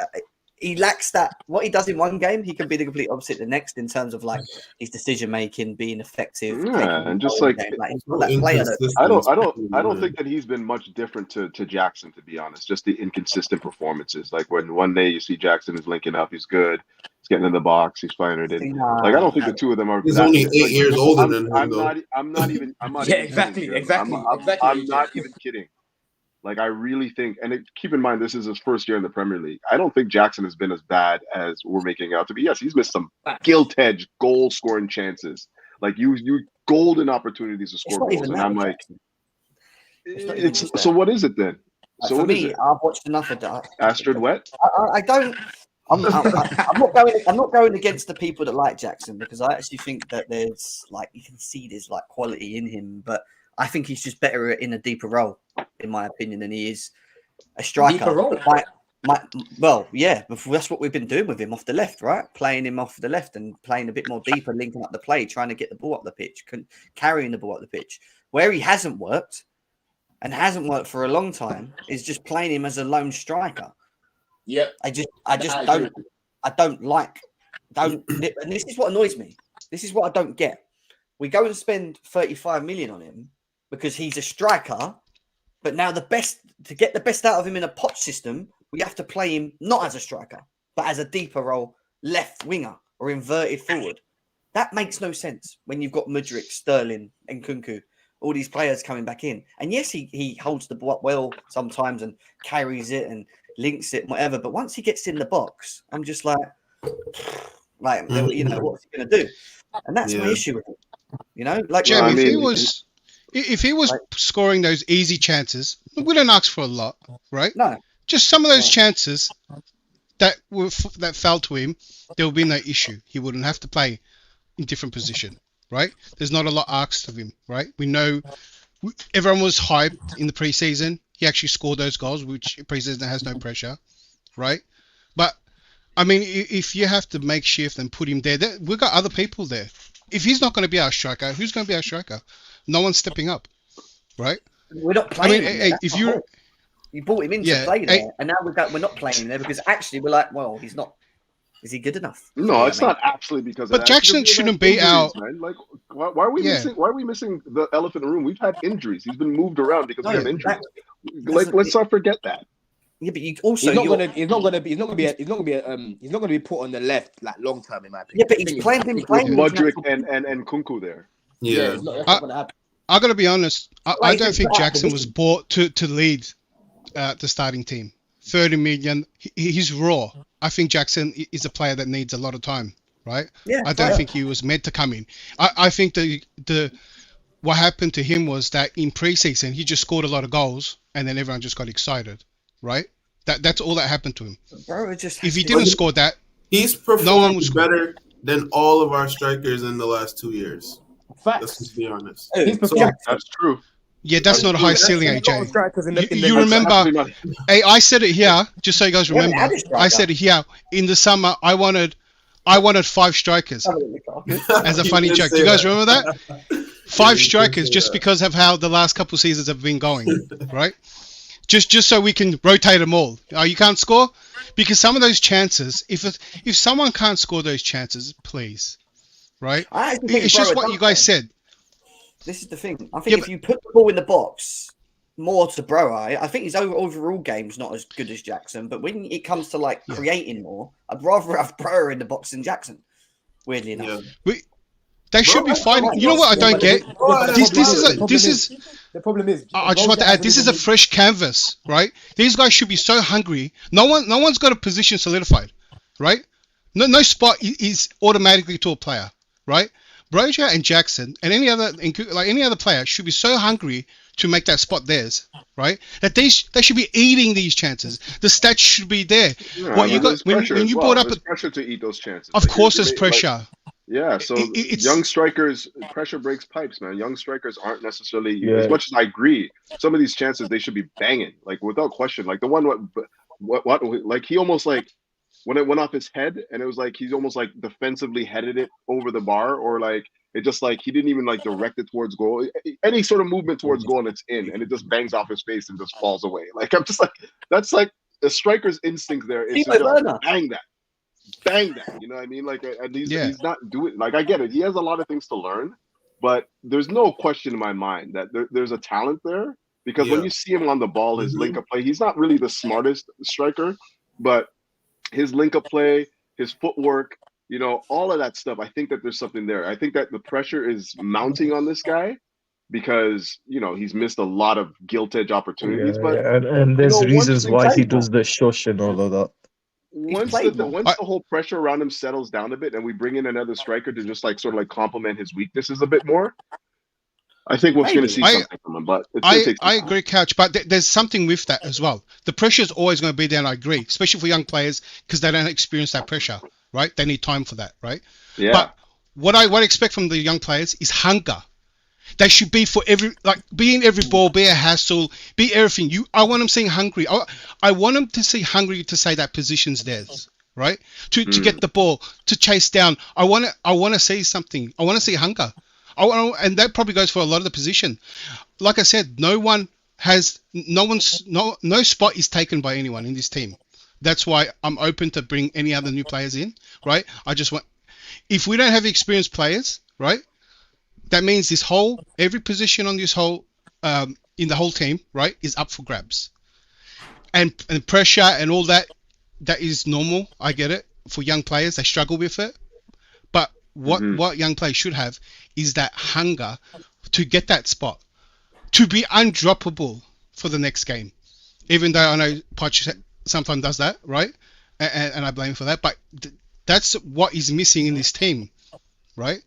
And you guys brought up Sterling too. Sterling is the anomaly. Sterling is our highest paid player. That guy should be shining every week, and he has the experience. He shouldn't be in that. He shouldn't be in the category that I'm talking now. That's the problem. He should be almost leading the way. No, what I want to say is that Sterling should be the example of what I'm talking about to all the rest of the players. The problem is, right, Sterling's never been the guy to lead. Exactly. That's the thing. Yeah, exactly. Sterling has always been that winger that's reflective of the team. If the team's doing well, you start to see Sterling output increase as well. When the team dies out, you get a Sterling he should be the most consistent player. He's a cherry. He's always turned up when the team turns bad. He always turns up like every 3 or 4 games. But when the team starts doing well, he I don't know how to explain it to you, but Sterling's never been that consistent. I agree. But now Sterling's in the later part of his career. He's 28 years old. He can't be that player anymore to wait for the team to around him. He's surrounded by younger players. He should be the most consistent in this team. Everything that you're saying. I'm just gonna round this off real quick. Sorry, I was interrupting. I think that what we're missing here is you have when you have competitions for places, that's when you breed that hunger for not wanting to be dropped. There's no competition for places right now because we have so many injuries on the pitch. Guys know that they're starting next week, you know, regardless of whether or not they're missing gilt-edge opportunities. So yeah, that is what we're missing. That to me is a big factor. Like, you can't tell me that these injuries have not hurt this team. You know, like the fact that we don't have any competition for play. Guys just come in. As long as you're healthy, you're in the side. That's basically what it is. You're healthy, you're in the team. That's funny. You know? Funny. Yeah, that's Gallagher in a nutshell. Do you know what I mean? 100%. Like, everyone wants to rip on him. The guy won't get injured. He's almost like he's got an attribute that no one has. Do you know what I mean? Bro, Bionic man, bro. Bionic man, I'm telling you. Iron Yeah. Man, dog. Everyone in the team should be looking to Gallagher and eating what he eats. You know how when Ronaldo came to Man United and they're following him and everything like that. That's what the whole team should be doing now. How's this guy not get injured? Should be following and. I think his girlfriend's Irish, bruv. He must be drinking some What do you Guinness. want? Just loads of Gilchrist running around. And Gallagher just running into the balls and stuff. Blocking and stuff. So you say Gallagher plays injured. He doesn't feel anything. He just Guinness. I'm telling you, the way Guinness, that guy man. plays, yeah, I know he's drunk. Yeah, Extra because stout, you don't man. feel no pain. Extra stout, dragon stout, man. Dragon stout, innit? It's some Irish. You know that there has to be a know. question asked as well. Is some of our players soft? Like, I think this was brought up. The one example I can remember is Sturridge. Sturridge was injury prone, but Sturridge used to complain about the smallest things. So he had injuries added to things other players will play through. I'm wondering if some of our players don't want to play through some pain that they could be playing. Nah, I think that's a big stretch. I think that's a big stretch. It is. That's a conspiracy theory. I just asked, like, you think because players don't want to play through their pain. Oh my god. Nah. Well, you know, like some players are already, like Reece James, already thinking about the Euros. No player is looking at our team and going, you know, oh, we're going to be in the long stretch or anything, right? They're just going, oh, I want to be fit for the Euros and stuff like that. Nah, Reece James listen, Reece James wants to be playing football. I don't think anyone's sitting there thinking, like I'm at Chelsea. Let me just get this money. No, don't. I didn't mean that. The Reece James example was, you see how his injury decision was based on the Euros. Now I think I don't know if it was. I can't lie to you. Reece James has barely even played for England, so I don't think England's his main priority. I'll be real. Like he's barely even played for England. I thought he said that. Didn't he make a statement on that? No. His physio made a statement on that. I don't know about that, but you can tell. I think that's probably a PR statement of some kind. Yeah, look. I apologize, and that might be I might be ill-informed, but I thought that was an actual statement true statement from him. It will be Ashraf. We do need to get into that. I know we're still sort of floating around from the forward line. Okay. I do want to move away from the forward line because again, we could sit here all day talking about the forward line. And I want. Jem, I did have a striker though. I want the Kiwi Ibrahimovic, Chris Wood. Oh, to go God. I'll move away from that. What about that guy from Stuttgart? I love that player, man. He's shit. Striker? Every time he scores, he makes me smile. I want to talk about Pochettino. Before we quickly get into the preview. Okay, yeah. We'll try and keep it short and sweet, guys, as well. Some of these comments are starting to trigger a lot of fans. Some are out, some are in, some are still in the middle. Some are saying he needs to have a fully fit squad. He came out yesterday and he said that, that basically Chelsea has warned Chelsea to be humble and think about their quality, their current reality, not the club's history and badge, or they could be in for a shock. Basically reverting on the basis that we're a mid-table team at the moment, because that's what we are, and that we shouldn't always be thinking about what the history of the club is and what it stands for, and etc. And to back that up a bit more, there was this comment here by Pies that we put up of Pochettino saying people can think Chelsea is Chelsea. No, we are in the middle of the table, not competing in the Champions League or Europa League. That is the reality. People can think, okay, it's Chelsea, but that translates to the team. And if we believe that we are Chelsea, we are going to win because of this badge. I think we're going to be really wrong. He's being facts. He's being facts, man. I don't get where the outrage is in this. Like he's basically just saying, don't be complacent. Don't think because you're playing for Chelsea. Don't think because you got the Chelsea badge on your chest, that you can just walk all over Middlesbrough and automatically win. Because that's what we did the other day against Preston. Yeah, in the first half against Preston. In the first half against Preston, these lot went out there thinking, we play for Chelsea. We're Chelsea. We're just going to beat these lot. And they want to work for it. Yeah. And that's what I was saying in the group chat. It had nothing to do with the tactics and that. It was the intensity. We didn't play well enough. We weren't doing the basics. Do you get what I'm saying? So I fully understand what Poch is saying. He's not saying, I'm not a winner. Like we're a bunch of bottle jobs. He's not saying that. He's basically telling the players, listen, we right now can't go in there acting as if we're Chelsea of old, Lampard and these lot, because these lot haven't done anything to go in there thinking like they're like that. They haven't. They need to prove it. They need to work for it. I fully agree with what he's saying. I'll be real. I fully agree with it. I don't get the outrage. Like I'm not happy with Poch so far, but I don't think you said anything wrong. I think it's the This reality. Like, we need to go in there and this we need to play our game. I agree with this excerpt, but wasn't there an excerpt he said about winning, something about winning or not winning? Just be I don't happy like to play that. in the That's the shit semifinal. that I don't like. Me I don't too. like that. Me Certain too. shit holds This it. one, I haven't even seen this one. I didn't know. Yeah, I this didn't see this but, one like, either. Yeah. To be honestly, Don, you're spitting facts there for sure, 100%.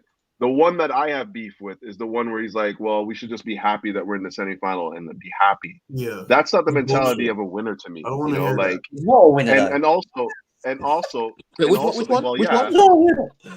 he said something about like when with the semifinal, this game against Middlesbrough, that we should just be happy that we're in the semifinal and just enjoy it and be happy. And I'm like, I that's not the didn't see killer that. I didn't see that mentality. one. Bro. Yeah, You don't where want to is see it? it. Do you have You that don't one, want to Jen? see it. Trust me. You know, like Is he that's trying not to the take the pressure off? mentality. Is he trying to take the pressure off the players? Maybe I know Mourinho used to do that Yeah, quite but a lot, Like he's trying to take it off of him.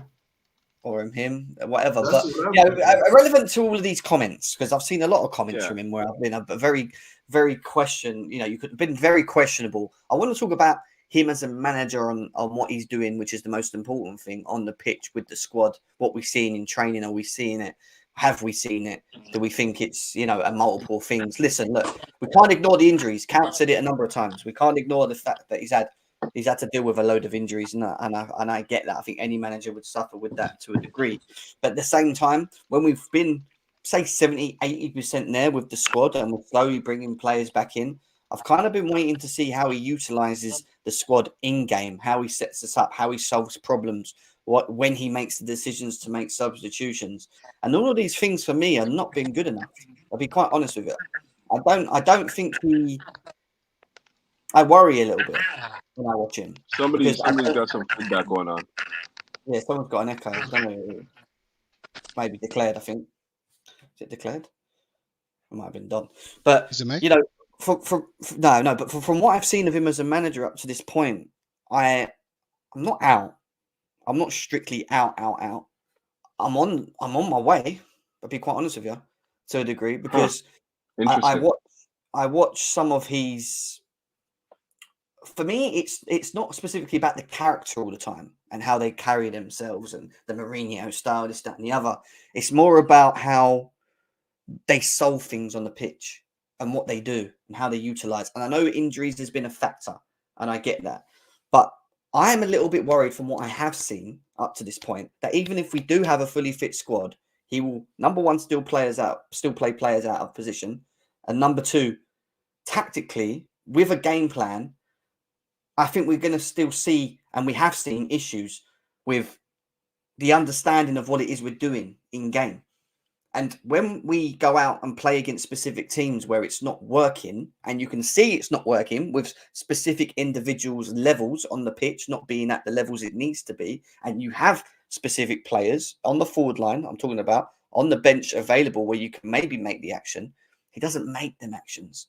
He waits well too late. We go 1-0 behind, and then he goes, oh, okay, let me do something. And I see Graham Potter do it, and I see Lampard do it, and I've seen managers, over the last 2-3 years, seem to just make their judgments a little bit too late or wrong in game. And I just don't think that, I'm not saying we played bad under him, because I've seen moments where I think, oh, actually, this is quite good the way we're trying to move forward with the ball. But at the same time, I just think tactically and the management side and the solving side of when we are struggling and, trying to break low blocks or we're behind and whatever, or getting behind the team and trying to get them to come out in the second half better than they was the first is not there on display. And that all comes from the manager for me. Because you can see it on the pitch. They get lost again. They don't know what they're doing sometimes. And it's like, okay, take control of the situation, Poch. Make things happen. Take this one off. Do that. Do something different. Put Gusto back in his natural position. Against Man United, we had Cucurella. We had a problem with the right backs because Gusto and Reece James were injured. And this is a good little example, right?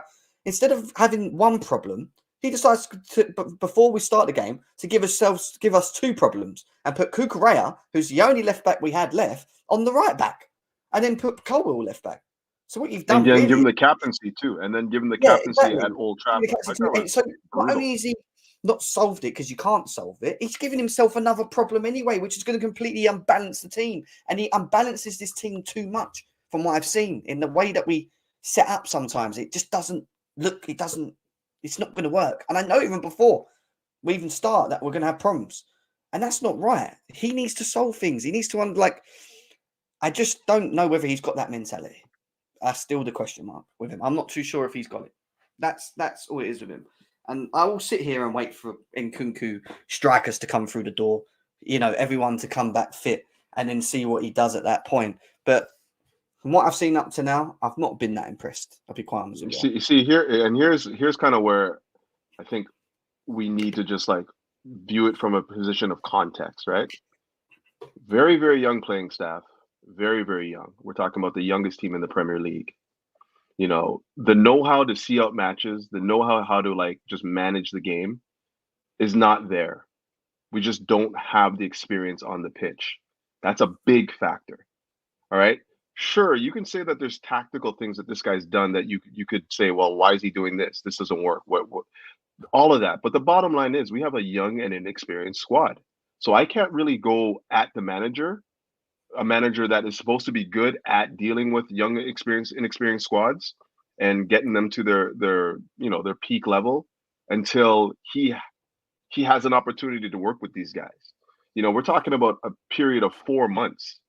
4 months with this young squad that we're asking for the sun and the moon, and coupled with the fact that we also have 4 months since the start of the season, right?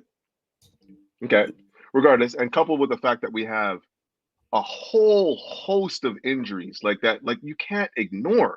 You just cannot ignore. You're talking for him to change the game. Change the game with who? With Gilchrist? With Matos? No.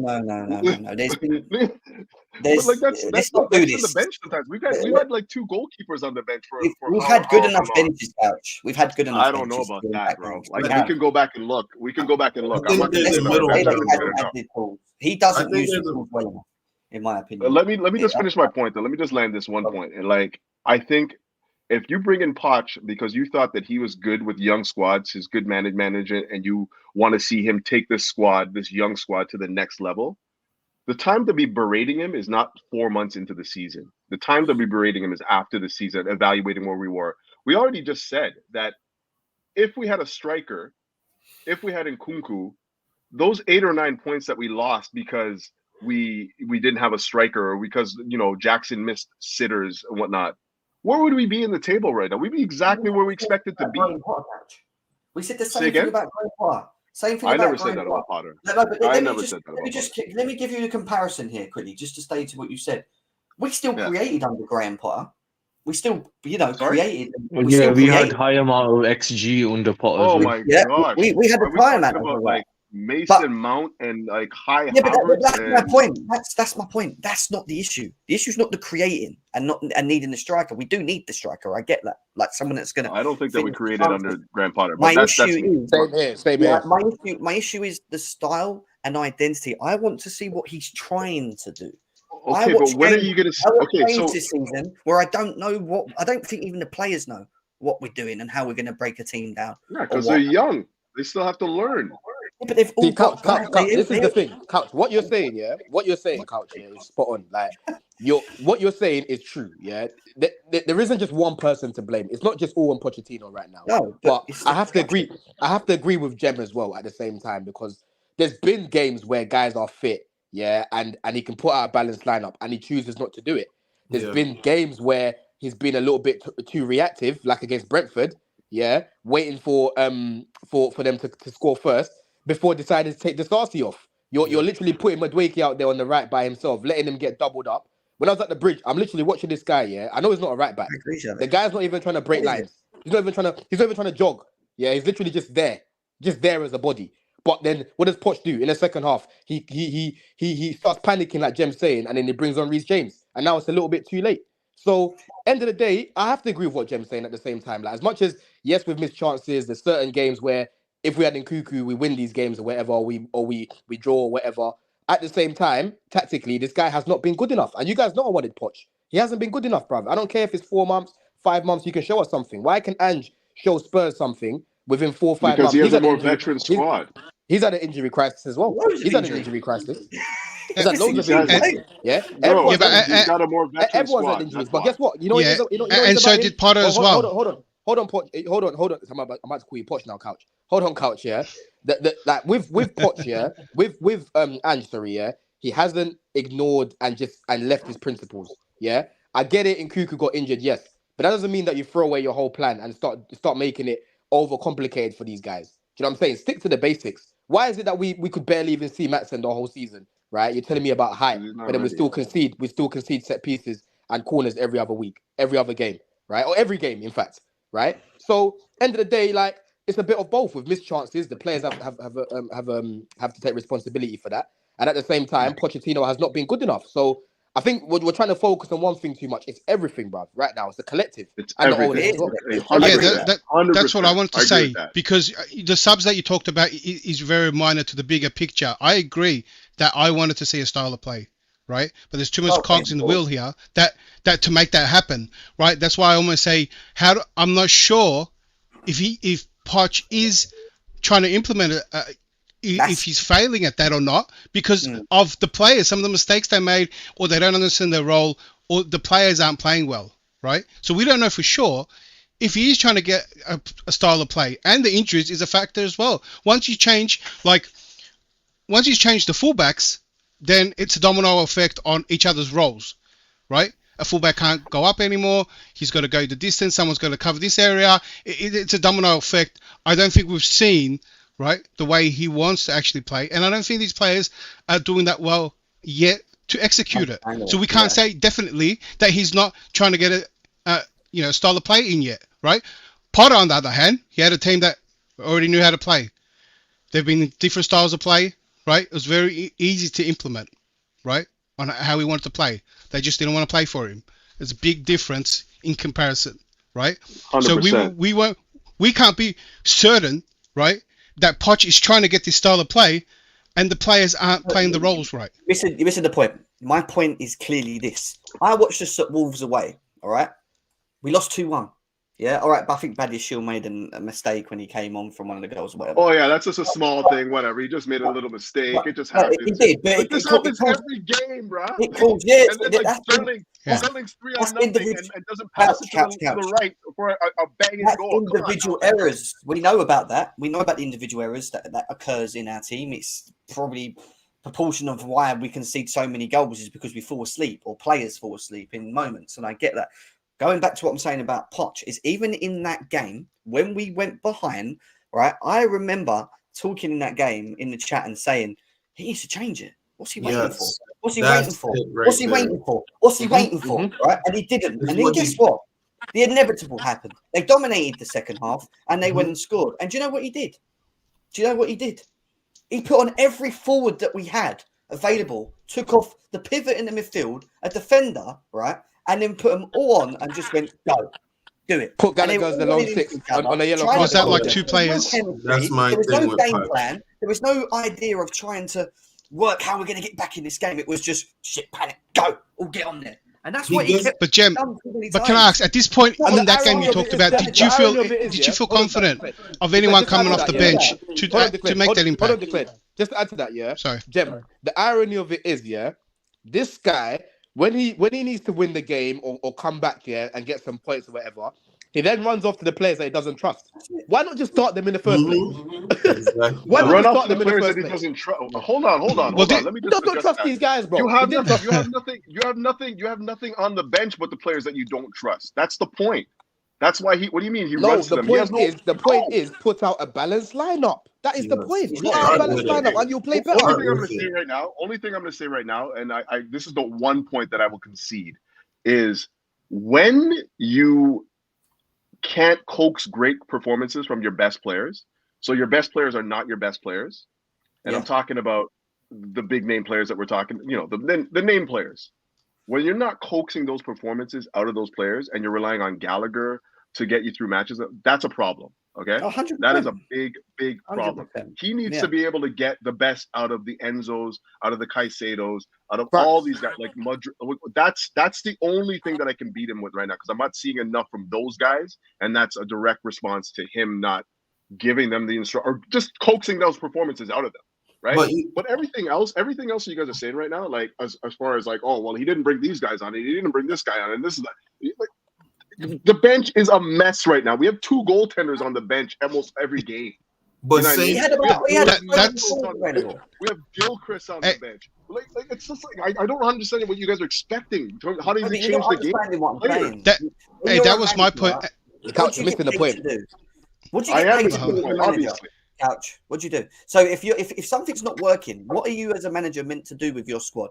Irrelevant to what's going on. All right, you can have injuries in specific positions and you're limited. I get that. But when you have a forward line available, and Kunku came on and scored, by the way, in that game, yeah. And he had Midfield on there. He had whoever else on there. He had everyone available on the forward line. Even Madwakey, I think, came on at some point. He threw them all on. He threw the whole forward line on, and he pulled off midfielders and defenders just because he wanted to put every single player on the pitch because he panicked and decided, hopefully they can solve it between them, which is what it looked like. There was no game Well, he plan. didn't. That's not exactly what happened. solving. Like he took off That's attackers not and he brought on. problem. So Armando Broja came off. He brought on Mudryk.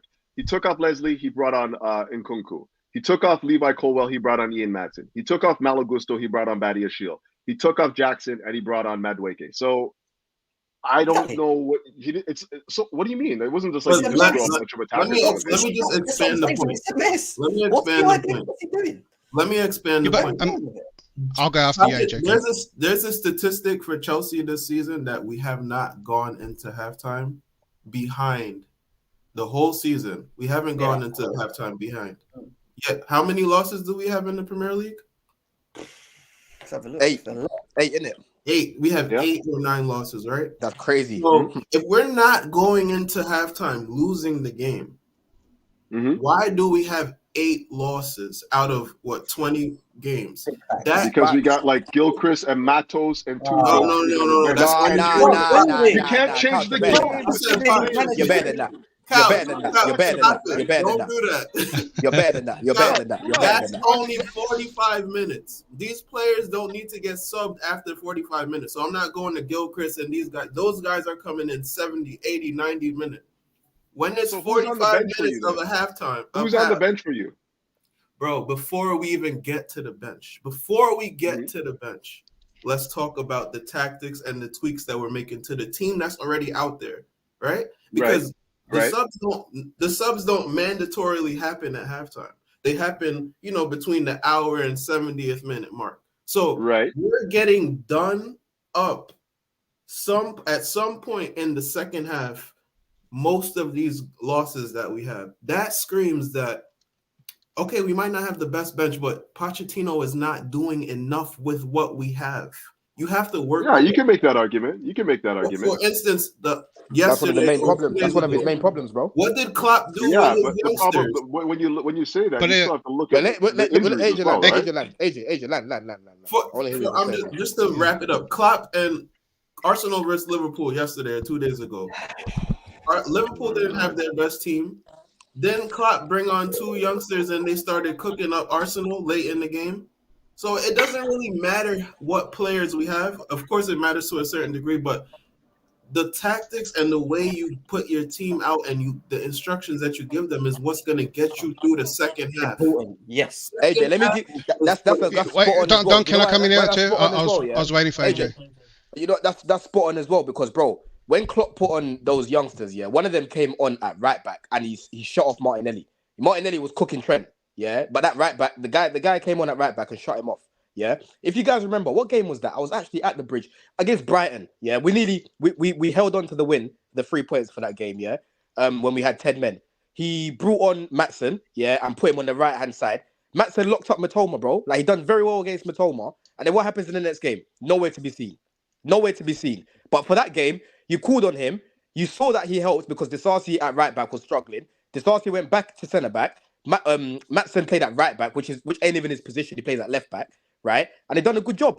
But guess what? Next game, I'm going to bench you again and go with Cole at left back again. That's what he did. That's legit what he did. That was a tactical sub, These are the problems that we're talking about. These are the problems that we're talking about. I just want to say, isn't it both factors here? Like, I mean, I'm sure you agree. I don't want to sound like I'm sticking up for Poch too, because he does have his mistakes too, the subs too. But you got what I agree with Couch is that you can't. He has no one to turn to. These players have so many mistakes too. You ask the question, can we get more out of this team? And you don't know. I reckon it's really 50-50 what's going on here, right? The players aren't performing good enough. They aren't consistent enough, right? There's individual errors way too much, right? And then Poch, some of his decisions are questionable too. And you're nitpicking by certain moments, right? Oh, he didn't do this. You know what? I can nitpick certain moments on a pass not delivered, right? A mistake made, right? It feels like it's very 50-50, and the expectation from Poch is so high, I don't understand it, right? And the players get a free pass from a lot of people, right? This is how I feel, because I watch the games. Sometimes I have a Poch, do this, that, but then what can I expect from Poch? Oh, look at the bench too. Who's these players? These players that you're asking a lot from. You want these tactical stubs. You want all these tactical stuff, right? You want this amazing thing, like as if we're playing FIFA or something, right? But the players aren't consistent, right, at all. And like I told you, I go back to the one word: they're not hungry enough, right? I just want to see some player come in and want it. Come off the bench. Even that good Chris, he came off, and the guy was running ragged, right? Okay, it's okay. Even the young players. It's okay that Poch, has players on the bench that he doesn't use, and because we shouldn't expect much from him, and this is not what I'm getting. But Jem, should any player have a position to their own? Wait a sec. Out of the three managers that we've had up to this point now, Poch, Graham Potter, Lampard, who's the most experienced? Why are we asking this question? That goes without saying. Who's the most experienced manager? I'm asking you a question. Who's the most What does that experienced? matter? It's Poch, but look at the teams. The teams are so different. If he's the most, he's got more. Who had the most experienced team, Jim? I could say that. I just turned around. Who had the most experienced team? Who had the most experienced team? Yeah, which manager that you just named had the most experienced team? And you didn't even name and he won trophies as well. So like, how are you trying to compare now? You don't keep talking about the bench as if manager. You guys are sitting there and accepting on the fact that because of the bench and because of the players that we have and them being so young, that he can't get the best out of the players, and that's okay. No, I don't. That could be it, Jim. But at the same time, the players aren't performing as well. I'm pretty sure what I said was the problem. Just 1 second, Jim. I'm pretty sure what I said was he needs to be able to coax great performances out of our best players. Pretty sure that I said that. Yeah. I've conceded that point, but we cannot ignore the injuries, number one, because the players that we brought in were specifically brought in to help with the deficiencies from last year. And on top of that, we cannot deny that this is still a very, very young team. Inconsistencies raised when you have a team of 21, 22, 23-year-olds. Yeah, but then the it youngest still team in the goes back Prem. to the basic common things that we need to actually. Are you ignoring what I just said, though? Like, you see that? No, I get what you're saying. I get all that. But they're still not good enough to be ignored, in my opinion. The other bits, what I'm saying to you, can't be ignored for me because he's meant to be an experienced manager. He's meant to come in and solve problems with what he has. He's meant to be coming in and getting the best out of what he has. Yeah, he's meant to be able to when shit hits the fan and we're not playing well. Because against Wolves, we started with a forward line of Brower, Jackson, Palmer, and Sterling, and had Gallagher and Leslie in the middle because that was the game. Funny enough, that we missed Enzo and Caicedo, shall I say? But and you look at the bench, and he has. All right, Lavia was forced on the bench because of that, but he has Madueke, Mudryk, Nkunku, Maatsen, Badiashile. There's still enough on there for him to, from an offensive standpoint, to go and try and affect the game. Show me, affect the game with the individuals that you've got there. Change it. If it's putting three at the back and trying to do something different, and we still lose, at least I can say. So he brought those players. He brought all those players on. At least I can say. Well, at least I can see what he's trying to do. He tried to impact it with a plan B, this, that, and the other. He doesn't do that. He throws on whoever he's at the time panicking. We don't see anything. Couch. He brought on all the players that you mentioned. He brought on every one of the players that you mentioned. Every one of those players that you mentioned came onto the pitch. I don't understand. So he didn't try to impact the game? No, because it's a salvage job. So it didn't work. This is the it's way after the fact. It's not proactive, Carl. It's not proactive. We gotta. Because it didn't work. So because it didn't work, he didn't try to impact. No, because he did it again too. That's why. It's not just because. When did he do it again? There's no When plan. do we do it again? Every game Bro. we don't realize we have to. We have First to. of all, we've won 6 of the last 7 games. The Wolves game is an outlier right now, right? We won 6 of the last 7. Forget the Am I last right? couple games. I'm not even. No, No. we don't- Hold on. Let's Let's not do what United Let's fans forget do. about Let's not that. do what United fans do. Yeah, We because have even 8 against, losses in the Premier I League. don't. let's not do what United do because Yeah, I'll yes, change we've been getting results, We'll come but back to it. Poch has been shit in these games where we've been getting results. I'll be real. Yeah, the game where I was like, I can't really look at Poch. Yeah, was what game was that we lost recently? Like, yeah, Wolves, Sterling. That's not on Poch. You got to bury that. Obviously, the in-game management in the second half was on him. But end of the day, like even against Newcastle when we beat them last minute, yeah, Mudryk coming on. Mudryk saved his ass. Yeah, Mudryk saved his ass. Other than that, you know that was going out. Sheffield, Oh my God. Sheffield. Look how bad You're gonna tactically beat that him. was as well against He's Sheffield. Look how bad tactically tactically that was. at the moment. Right? I'll be honest with So you. as much as we've got these results on that couch, let's Come not on, Don. act There's as if Oh, there's a Poch lot has more drastically examples improved. of where players have let him down as well. You just mentioned they saved his ass. You know what? Every YouTube title I've seen too from different YouTubers, right? Anytime we win, right? The player saved Poch, this and that. Every time we lose, it's on Poch. Poch will never get a praise You for got the to look win. at the bigger picture. You got to look at the whole 90 minutes. Yeah, you got to look at the bigger picture. I'll You tell you gotta what the look at bigger picture is bro. here too. You guys, the only example you've give on how to judge Poch is his substitutions, right? It's No. not- And maybe that's Line fair up, because line up, That's where you make the substitutions, money in-game right there. management, everything, How do you bro. manage the Everything. game? I've said that a million things. it's not where you make the money. It's what he does before the game, right? Exactly. It's Okay, right. and also, You're right. it's not. No, Exactly it's not what he because- does before the game. It's not. It is. It's So one of the when things. you It's when one you of the coach things. when you coach a team into three on 0 breaks and your players don't make the right decisions in the final third. When you coach a team where you have a header, a wide open header where a guy just like bounces off his fence, goes wide. Like how is that ignored though? How is that That's not- ignored? You don't coach that. From Poch You can't again. coach that. You're not These doing it. players You're are meant to have that. You don't coach that. I don't wanna You go to you spend $1 million. moments, These players should have that. It's not about moments. It's about the crux of the game and the flow of the Listen, game. let me finish my point. Why it's done You lot are beforehand missing- you lot are is because missing- you lot are missing if the you're point. relying on subs, that means something went wrong. Oh, That means the plan that was executed before the game, right, has something gone wrong. If you're relying on subs, Okay, Declare, let me ask you a right? question. Declare and Couch, let me ask you a question then. So what you're Okay. saying, yeah, okay, these past few games we've won, yeah, you're telling me that in every single one of them, Poch has set us up correctly and his in-game management was spot on, it's just the players. No. That's what I'm talking about. That's what I'm No. hearing from you guys. That's what I'm hearing from you guys. What I'm saying is that some of these performances from the players, doesn't matter how we're set up, right, we're doomed for fail with that. If you're going to perform like I that, don't think it you just can comes set up down- how I you don't want. know- I don't think wins and losses just come down to how you set up the team every now and then, right? Like we can all agree. Yeah, to it's that, how you execute it. right? Like it's not about like, oh, Colwell's playing left back, we're gonna lose. Like it's how you play the game, right? So there's gonna be opportunities where Chelsea come in, don't have the right setup and whatnot, and still win because Of course. their quality is such of that, right? Of It's course. just But when it like- can be it's just avoided, like- Imagine the avoid that process like this, situation. Don. Avoid that Imagine the situation process if like it this. can be You spend avoided. all week, right? This is how we're going to play. This is how we're going to approach the team. This is your role, right? This is who you're against. All week, right? Video, training, everything.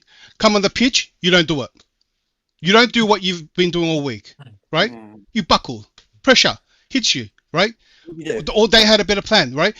And if we have to always turn to reactionary, that means whatever happened before then didn't go to plan. If that's happening a lot, right? Then there's something wrong. There's something wrong with Poch, or it's not being executed by the players. Yeah, right. that's- Both things have to be factored, right? If you're going to judge him by how he's reactionary, he has no one to turn to, right? If we have to always rely on the reactionary subs, something has gone wrong, and that is just. Yeah, I'm not buying this. We're not this just thing talking because the about bench- the subs, bro. This is what you're missing. We're not relying on I'm it. just It's mentioned. okay. If you're not relying on it, the subs are initial, right? Extra tactic, something you saw, something to patch up, right? But if you guys are asking to change the game, right, straight away, right? And if it's happening a lot, I'm saying there's more problems before that. That situation that you guys have been giving shouldn't be happening a lot. I'm not going to say it doesn't happen. Does that make sense? Can we clarify that it's not 100% on Poch and it's not 100% on No, players? it's not just blame Poch. That's what I'm saying. Exactly, AJ. That's what I'm saying. It's very Arguing like 50-50. we're saying it's I can't 100%. blame one or the other fully. That's where I'm at. I'm giving you That's exactly where I'm reasons why. Yeah. Why Poch is involved in this and what I don't like from what I've seen Yeah. of Poch. up to I'm this not point. saying It's it's not, only him. it's not just all on Poch. Right, I'm not and- sitting and- around watching the moral, but I'm just saying from what I'm watching games and seeing what he does as a manager with what he has, Mm-hmm. I don't It's like not what good he, I enough. don't like his So reaction. you're I don't like it. so I think what's happening is we're dealing with the margins here. You're saying it's more on Poch. I'm saying it's a combination of both, and we're dealing with the margins. Like it's not like we're miles apart in terms of how we see things. I agree with you guys. There's certain situations where I'm like, what is going on here? This is not good. But I don't think that all comes down to what is wins and losses in the Premier League. There's a lot of things that come into it. And the fact that we have opportunities where we could be scoring goals, we could be just banging it in, and these guys are just like fluffing their opportunities, where guys are like, defending, and it's like they're tripping over their own feet and servicing it to the opposition in front of the goal. Like these are all things that you don't expect to happen, and they happen often with this team. Often. Yeah, Okay? yeah. And that's But the thing. This is Couch, where you can wins say and that, yeah, losses but come in. I could look at how the back line was set up. Even bro, simple one, Newcastle recently in the cup, yeah. That mistake that Badiashile made, yeah, that all started from Levi not being comfortable at left back and just giving some shit pass, and then Badiashile doing what he was doing. Obviously, that was unacceptable. That's on him. I can't blame Poch for that. But if you look at the lead up towards that goal, right, we was all over the place. I was talking to the guy next to me because I was at the game. I was like, bro, we just looked so disjointed at the back. And that's on the manager. That's on the manager for playing 4 centre-backs that game, bro. Yeah, he decided to play 4 centre-backs. That's the manager, right? You're not gonna have any cohesion. I've said this before. On Ultimate Team, if you play bare guys out of position, AJ, you play FIFA. If you play bare guys out of position, chemistry's not gonna be on 33. Are we really doing that? You Okay. can Bro, use I'm FIFA. doing it, bro, because it's facts. Don, Oh can I ask my you a question? God. Do you think that Our working on chemistry cohesion? Hold on, Declan. Our chemistry, Yep. majority of this season, has been 18 out of 33 because guys are just being played out of position. Yes, there's injuries and that, a FIFA but number? the guy, Is that a yes, FIFA number? no, 18 out of 33 I is don't play bad, bro. FIFA, so I don't know. I'll tell you what, FIFA doesn't the affect that. chemistry- The fact that they're all chemistry needs to new be- as well, new players. Guys, Couch, we need to move chemistry- on as well. We need to Okay, we need to move on. Yeah, I need to go on in a second as well. But yeah, chemistry like should be 33 out of 33. We're on 18 out of 33. Put it that way. Yeah. So you don't think because bare guys are that out of has a position. lot to do with the fact that we have a brand new team and like a bunch of players that have never played No, together yeah, before? exactly. And Oh, this oh, you're it's making my not that, point it's for me. not that. That's the biggest part. You're Are making you my saying point. we have the wrong countrymen because the chemistry doesn't line up with the numbers? You're making my point for me. There's like I said, there's been Oh. games where there's been hella injuries and it's been unavoidable or whatever. Cool, I hear all of that. Even the other day when people were complaining that Maatsen didn't start, I'm like, bro, where have you been? This guy's literally about to leave. We've got no left back. It made sense to start. Yeah. Who started left back the other day? Was it Levi? I think it's more No, defensive. Gusto. It was Gusto. Sorry, Gusto, and then Alfie started on the other side. I didn't mind that because for me, I think Alfie can do a job at fullback. Yeah, like he's not as stiff as Disaster. Yeah. Yeah. But you know what I'm saying? I wasn't mad at that. But what I'm saying is, there's been games where you've got guys there and you're not being brave enough to use them. You're overcomplicating things, and then we're still losing games. Is the point I'm making? Like you're constantly. Okay, cool. It didn't work that week with Levi at left back, but you know what I'm gonna do? I'm gonna go with the same thing again the following week, and then we lose again. You keep doing the same thing. Try something else, bro. Try something else. Why are you so scared? Why are you actually so scared? That's the point. But boys, I've got to shoot in it. I'm going back to work. I'm gonna listen to you guys. See you later, big up, brother. Big up, man.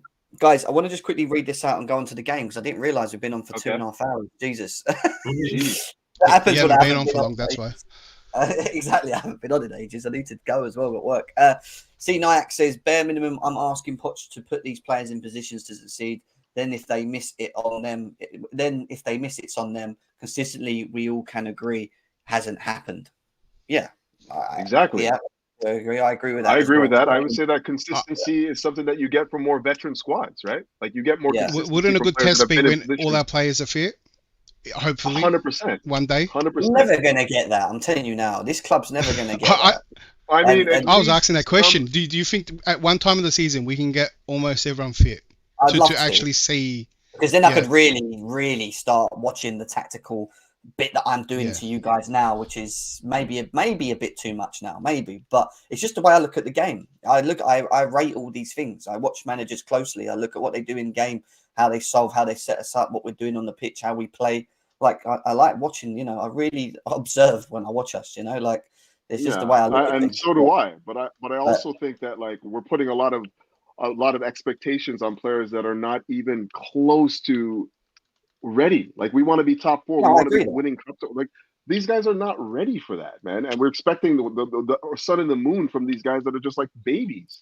You know, so anyway, like you guys know where I stand on this. I don't think that it's all on Poch. I don't think it's all on the players. I'm kind of in the middle. I think that like there's a lot of things have been thrown at Poch at the beginning of the year that makes it very difficult to have a settled squad, have a settled way of playing, because you're pulling people in from the cold. Another one goes out, and then you have to find a synergy and cohesion from that, and it's not easy. Like I'm not saying that he's been perfect, but it's not easy. You know, that's just it. We'll come back to the whole Poch discussion later in the year. I'm sure we will. We'll come back and we'll have discussions on it. And like I said, things can change. You might get it to work. They might all come back, and I start seeing more of a game plan, identity, decision making. We'll have that discussion. You know, and this is what it's all about. But let's hope it does, because if it does, we'll become more successful than what we are. That's what I want. You know what I mean? So at the end of the day, look, we were talking about injuries. This is our injuries list at the moment going into Middlesbrough. Benoit Badiashile is out. Ben Chilwell is back in full team training. I don't know whether he'll be in the squad. Carney's still out. And Nkunku is still undergoing medical assessment. Trevor Chalobah, Cucurella, Fofana, Reece James, Lavia. I mean, you look at them names. They're big names, some of them. You know, starting 11 right there, bro. Like it is. There's a lot. There's a lot we're missing there. With Leslie also out and Robert Sanchez. Going into this game tonight, it's obviously a two-legged game. We're starting away, and then we're at home. I think it's equally going to be key tonight just not to lose, to be quite honest with you. Just whether we win 1-0 or even draw 1-1, whatever we're going to do tonight, just don't lose for me going into the game at the Bridge. I think that at home we'll be, I think we will get the job done. But if we can get the job done away and win 2-3-0, go and do it. Like, I'd be happy to see it. But my question to you guys would be, how are we setting up tonight? How are we going to be playing? Is it going to be the normal 4-2-3-1 with the Broja as a striker, first and foremost, without question. Yeah, you know, with the two and then something like that, even though this formation layout's crap. Yeah. But we all know that Petrovic is going to be in goal if he's on here. There he is, Petrovic. What goes on with the back then? Because Badiashile's out anyways. It's obviously, I'm assuming Gusto, he will play Gusto in his natural position. I don't want to see him on the left, but I want to say Gusto on the right. Yeah. He deserves to start in his best position. Exactly. Yeah. Exactly. And this is why we bought him, right? This is why we bought him, for when Reece James is injured, like he blimmin' seems to always be like. He comes in and the levels don't drop like they used to in the past seasons when I used to moan about when you miss key players. The levels drop dramatically. Gusto comes in and I don't think that happens as much, you know? What we're doing with the centre-backs? Tell me. What do you want to do with the centre-backs? I think Silva comes back in. Yeah, you know Silva's in there. Yeah. Is it Silva Disassi? Is it going to be Silva Disassi Colwell? Probably. That's it. That's all we have. Yeah. Yeah, Silva Disassi Colwell. That's left back. Can you do anything else? No, I don't think we can do anything else, can we? Other than play, what's his name? Alfie. Although and play that new guy, what's his name now? Big Christ or his name? Alfie Gilchrist, yeah. No, I think that will be the back five, to be honest with you. Yeah. See that. He's not going to do anything different. It's not. We haven't got much to hand. And then I asked you the question in the midfield. Does Conor Gallagher come back in tonight? Does he play all three? You know he's coming back in. You know he's coming back in. So then who? I think he plays in the big games. Enzo is out, bro. That's what I'm thinking. To start, I think Enzo. I don't mind Enzo being on the bench right now because I don't actually think he's fully there anyway. To be quite honest with you, even though he was all right in the last game, I still think he's still trying to find his full self, fitness, and everything. He's been injured, hasn't he, as well? So it could be a Gallagher Caicedo thing in the middle, and then the forward line where we have got numbers, barring Nkunku. Obviously, Jackson's gone. Brower's going to be up front. We agree with that, don't we? Yep. Yeah. Get him in there. We're going to need him, and hopefully he can score again today and continue moving forward with that. Cole Palmer has to play, doesn't he, in the 10? Get him in there. Number 10. It's just where you play him. I don't know. That's where the real question here is... So Raheem Sterling's going to play. But where does he play, right? Does he play on the left or does he play on the right? Plays, though. That's the thing. I think Madueke. You think they're going to start Madueke, yeah? Yeah, I do. I think Madueke's going to play. I actually think Modric would play too. So no Sterling? No Sterling, then? Wow. This is a semi-final, guys. Don't forget it. This is not like the League Cup I think Sterling starts. Or I think it's going to be FA Cup third round. This is what I think. I don't know if you agree with me. I think it's going to be like that. I don't think he deserves to start because I think Madueke and Mudryk are the form players, but he did score What? last After game. his last game? I think Sterling's been increasing his output last couple of games. Bro, Sterling has his last output. game was man of the match for me. I don't know about you, but I thought he was a man of the match. I don't know. I mean, with Pochettino, he's definitely going to start because he likes the experience up there. But I think Mudryk deserves a start because Sterling maybe has had a good game, but remember before that he was poor and he made that big mistake in that game, not playing that. Oh, for sure. The Wolves game or whatever, yeah, for sure. There's nobody that for me outside of like maybe Cole Palmer that I'm saying needs to start. There's no doubt about it. Like all of those guys, doesn't matter who it is. I'm just like, could be this guy, could be that guy. But but after scoring like that and wanting to, he's starting. I can't see that going any other way. I think Sterling starts. I say Madueke gets dropped. Maybe. Then if that's the case, then Sterling's going to be on the right again, and it's going to be Mudryk, isn't it? I think why I say Mudryk, I think this is the type of teams he thrives in. You know, the bit like not like where he can use his pace and power, and they're not up to the Premier League standard. Do you know what I mean? might have some mistakes where he will expose very quickly. I think this is where he thrives more. That's how I look at it. And Sterling should mean the same too. I think those two should. You don't think this is going to be a low block again, though? It's going to be low block. Yeah, I do. That's why we need him. I don't think that he can use his pace that much versus low block. Like I don't know. I think that you need somebody a little more. That's why I think one thing with the low block, they're not going to do the old style Stoke City low block unless they're winning. Yeah, then right? if it's a low block, then Gallagher does the start. Yeah, I would. You got to catch him. You got to catch him quick before they can get organised, right? I wouldn't be even surprised if Broja gets dropped and Sterling goes up there. No way. I think that. I know we'll have no aerial threat, but what we would have is working around the. He don't do that. You're not making them organised. That the could one thing happen. I'll say about Poch is he doesn't actually with the striker. If he's a striker available, we will play him. And I said that when Bro came back from injury, he played him straight away. He didn't even put Sterling on anyone up front. That would this is a once-off against a team that you assume that wouldn't have a high line. Do you like and Broja has been good aerially, so I see him playing on. I can see the other way as well. Is why I'm not ruling it out. I think I like Enzo and Sterling on the left or right? Huh? Do you prefer Sterling on the left or Sterling on the right? It depends if he starts Madueke or not. He has better shots on the right. I feel all the other players, just Sterling, Raheem Sterling. Do you like him on the right side? Left. Yeah. Everyone likes him on the right. I like him on the left myself, but I kind of like him on the right because it simplifies his game a bit more. You know. I think he's more effective on the left. I think he goes quiet on the right. In my opinion. I prefer him. I think I need to check his output. I actually think he'll do better with Gusto. At least Colwell here can let Modric not have to come back. But then, why I don't like Colwell Modric is because Modric. I don't think. I think Modric. Yeah, I don't think he gives him enough of the ball. I think with Sterling, I feel like Modric can do it, but I don't see him do it enough. I think with Sterling, he gets the ball and he just takes it for himself, doesn't he? Like he tries to make things happen, and that's the difference because he knows he isn't going to get an overlap. So he knows that he needs to get the ball and try and make it work down the wing himself without the overlap. As with Gusto, you know you're going to get that overlap. So that's why I think a Madueke works for Gusto a little bit with Gusto, just because they can play off each other. I agree, Joe, but my reasoning is more the defensive reasoning. Sterling has the smarts to cover and let Gusto get back up, where the other way around doesn't happen for me. I still think Conor Gallagher would play, but I would play Enzo with Palmer more, in my opinion. I think they're your two creators in the team. You know, getting the balls and trying to make things happen. You need two creators, not just one in the team. I didn't see them link up that last game well enough, though. I thought. When you saw brilliant, well, there's that one play where he played in. Was it Enzo that played in Palmer in the first half?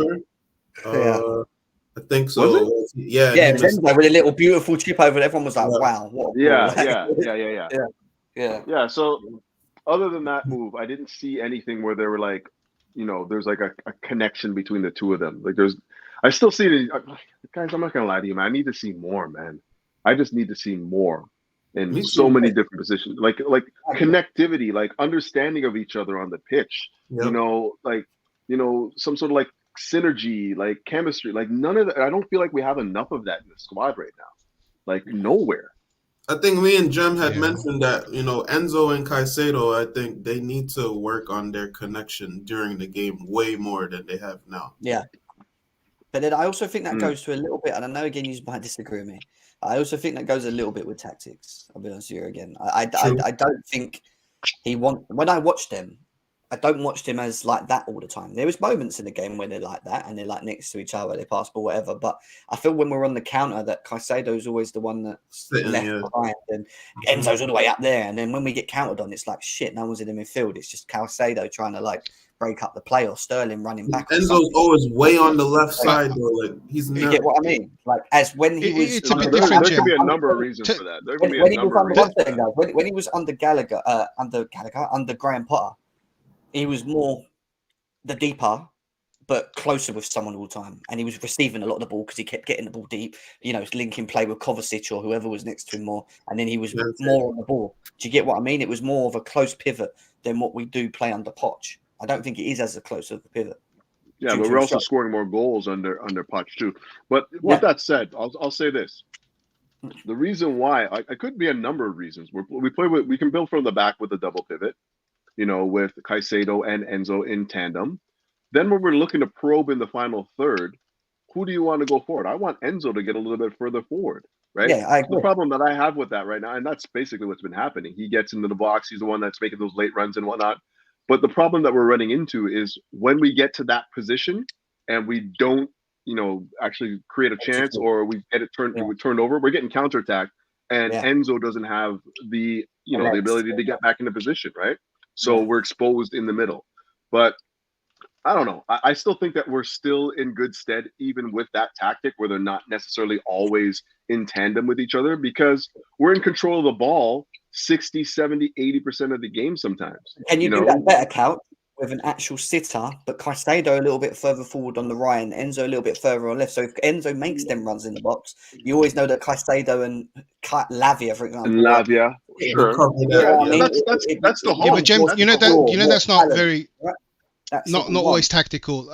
Every player has their little habits, and once you know how that player reacts and moves, instinctively, I can pass the ball right here without looking, and he's going to be there. That chemistry takes time. You might see it at the later half or towards the end of the season, a bit more of that. That can't be done tactically and straight away. Tactically, you try to put the person in the best position for those habits, but chemistry is when I know when I get the ball, that player's running, or I know this player drifts off forward, so I should look behind him. These are non-tactical habits of players, and what they do is where you build up chemistry. That's my definition when I say chemistry. And you'll start to notice, you'll start to know quicker play, right? When the players know that stuff, and that's where it's been absent. That's why everything feels slow. They get the ball, they don't know where no one is. Players we're making mistakes. No one's passing it. No recovery. No one's not covering. There's nothing. There's no one. There is zero chemistry in this team. It's happening a little bit now, actually, but from the start, you can tell the difference. Yeah, that's a lot of that has to do with us in and out. Yeah, you know what the problem I have with that though, right, Jim? And we talked about this before. Like, you take an attacker off to play that midfield three. I know you're going to say, yeah. Yeah, it's just we're not getting any goals from that midfield. Like, nobody is going to be scoring goals in that midfield, and that's the problem I have with that. But tactically doing this, it might involve Enzo more, like on the ball, doing it something like that. This is what I we most certainly will. I need to see it more. So involving Enzo more on the ball, do we benefit more tactically, offensively, because he's now able to be thriving and joining Sterling and Palmer and whoever's up front at the time or whatever, and be that creative person for playing balls in behind or arriving in the boxes with a striker and show us that he can score. Like, this is what I'm saying. These are all, and I agree with Couch. I need to see more, and I need to see different setups from Poch once we do have a Lavia fit back and whoever. I need to see it. Until we see it, we can't talk about it. And unfortunately, this is one thing I think we will see eventually. It's just how good will it work it's more balanced, if it's more, are we still creating enough in this system where we're actually scoring goals because it's effective? Or like, these are the question marks. But these are all things I'm looking forward to seeing moving forward. But we are going to do a quick prediction, guys, because I have got a dip. It's nearly 2 hours, 35 minutes. Still over 130 people on my first show. This is massive. Honestly, thank you guys for all being here. We appreciate that as well. Hit the likes, hit the likes. Hit the likes, guys. Hit the likes. Please do that as well. Couch, prediction for the first leg for you. You know I don't do predictions, man. Come on now. But Robbie, Lavia's still not back yet. But if I'm going to make a prediction, Chelsea win. I'm not going to say what the score line is or anything like that. But I think that, keep in mind that I feel like this is going to be a similar game to the one at the weekend there against Preston. Similar in the table in the championship. They're not going to be looking to go gun hole. They're probably going to try and just like give themselves a chance in the second leg to steal it. So I'm looking for a real pragmatic, slow match where Chelsea just find a way to get that win. But we'll have to wait and see, I guess. Don't look at tactics. No, I don't. Well, I think it's going to be a really slow game. I think it's going to be a really slow game. And you're a joker, by the way. But like, it will be interesting to see how we set up and how we attack a team that is basically not looking to really try and like impact their final third. Right? We're just going to have to be really patient and wait for opportunities. We'll see. Cracking show, Jim. Gary, appreciate it. AJ, promote your TikTok as well so people know where to find you on TikTok. And it's right there. Yes, sir. Find me on TikTok, NYC Chelsea Blues. I'm new on there, but just add me up. But prediction wise, like I'm kind of like Couch. I don't really like to give predictions or scores. Like I'll predict a win or a loss, but I don't like scores. But I mean, right now I'm predicting a win. Hopefully, we could keep a clean sheet. I think if we keep a clean sheet, then we make it really simple for us. We just got to get our goal or two and move out of there. So hopefully, it's just we don't give up any early goals and we score our chances and we move from there. Yeah, because I do think just in a game like this, just make it simple. Yeah. It's not going to be simple, though. I don't think so. Nothing is. Nothing is.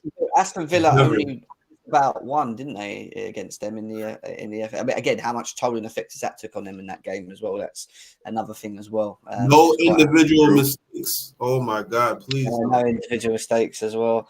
Hassan. I think I'm probably going to be the first one to say, I think we'll probably win 2-0, but it's definitely going to be a frustrating game. They're just going to sit back a lot. And I don't care who scores, whether it be 2 own goals, whether Modric hits one in from a corner again, something like that. I just want us to win the first leg and then make them come out against us. But I mean, like what Couch is saying, it's going to be very interesting to see how we react to a team that's just going to sit back and play the way Burnley used to play against us. Hit us on the break. Yeah, I hear you. Declared. What are you declaring? Tell me. What score are we declaring? I'm declaring, right? Get a heart attack for everyone. This game, I don't think I don't think Middlesbrough we're going to sit back. I think they see we have mistakes in us, right? I think that it's going to be a little bit open. I think we're going to miss a lot of chances, but we're going to get that one goal. And we're going to hang on to that one goal, and Middlesbrough are going to look like Liverpool, right? And we're going to hang on the whole match, a whole heart attacks, and just win 1-0, right? It's going to be heart attacks. Middlesbrough are going to dominate the game till we can just hang on, right? This is how the game goes. This is how I see it. I wonder who's, and again, if that does happen, I wonder whose fault that will be. No, I'm going to go with a 3-0. Wow.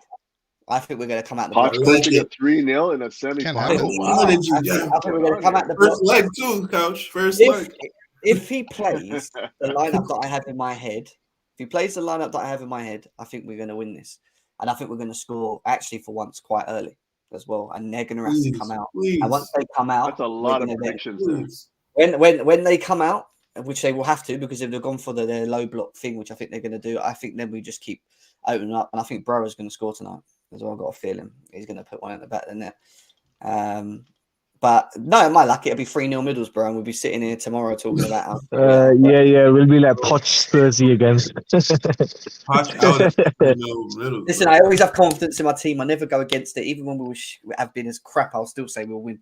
It's just the way I am. But yeah, 2-3-0 I'll go with. And guys, I hope you've enjoyed the show. 2 hours and 40 minutes of listening to us again. It's been a good show, man. A really, really good show. Make sure you smash the likes. Good to have you back, brother. Yeah, man, it feels good to be back as well. It does feel good to be back. And guys, make sure you leave your score predictions in the likes box below as well. Sorry, in the comments box below as well. Make sure you do that. Hit a like, share it, and you might see us. Should we give them a match reaction tomorrow? What are we saying? Up to you. That's on you. Depends if we win or lose. Joke. Should we give them? Do they want to see that? Same time works. Same time. Do they want to see? Let's see what the score is Just a first. little bit early. No. Either way, we'll maybe do one. But obviously, we've got Fulham on Saturday, so we will be doing a match preview for that on probably Friday, maybe. So we'll see, guys. Let's see what happens. But you'll be seeing a lot of us this week. So take care of yourself, guys. Enjoy the rest of your evening. Up the Chelsea. Let's get it done. Let's win this trophy, man. Let's do it. Dembele. Let's go. Peace. Big up, everyone.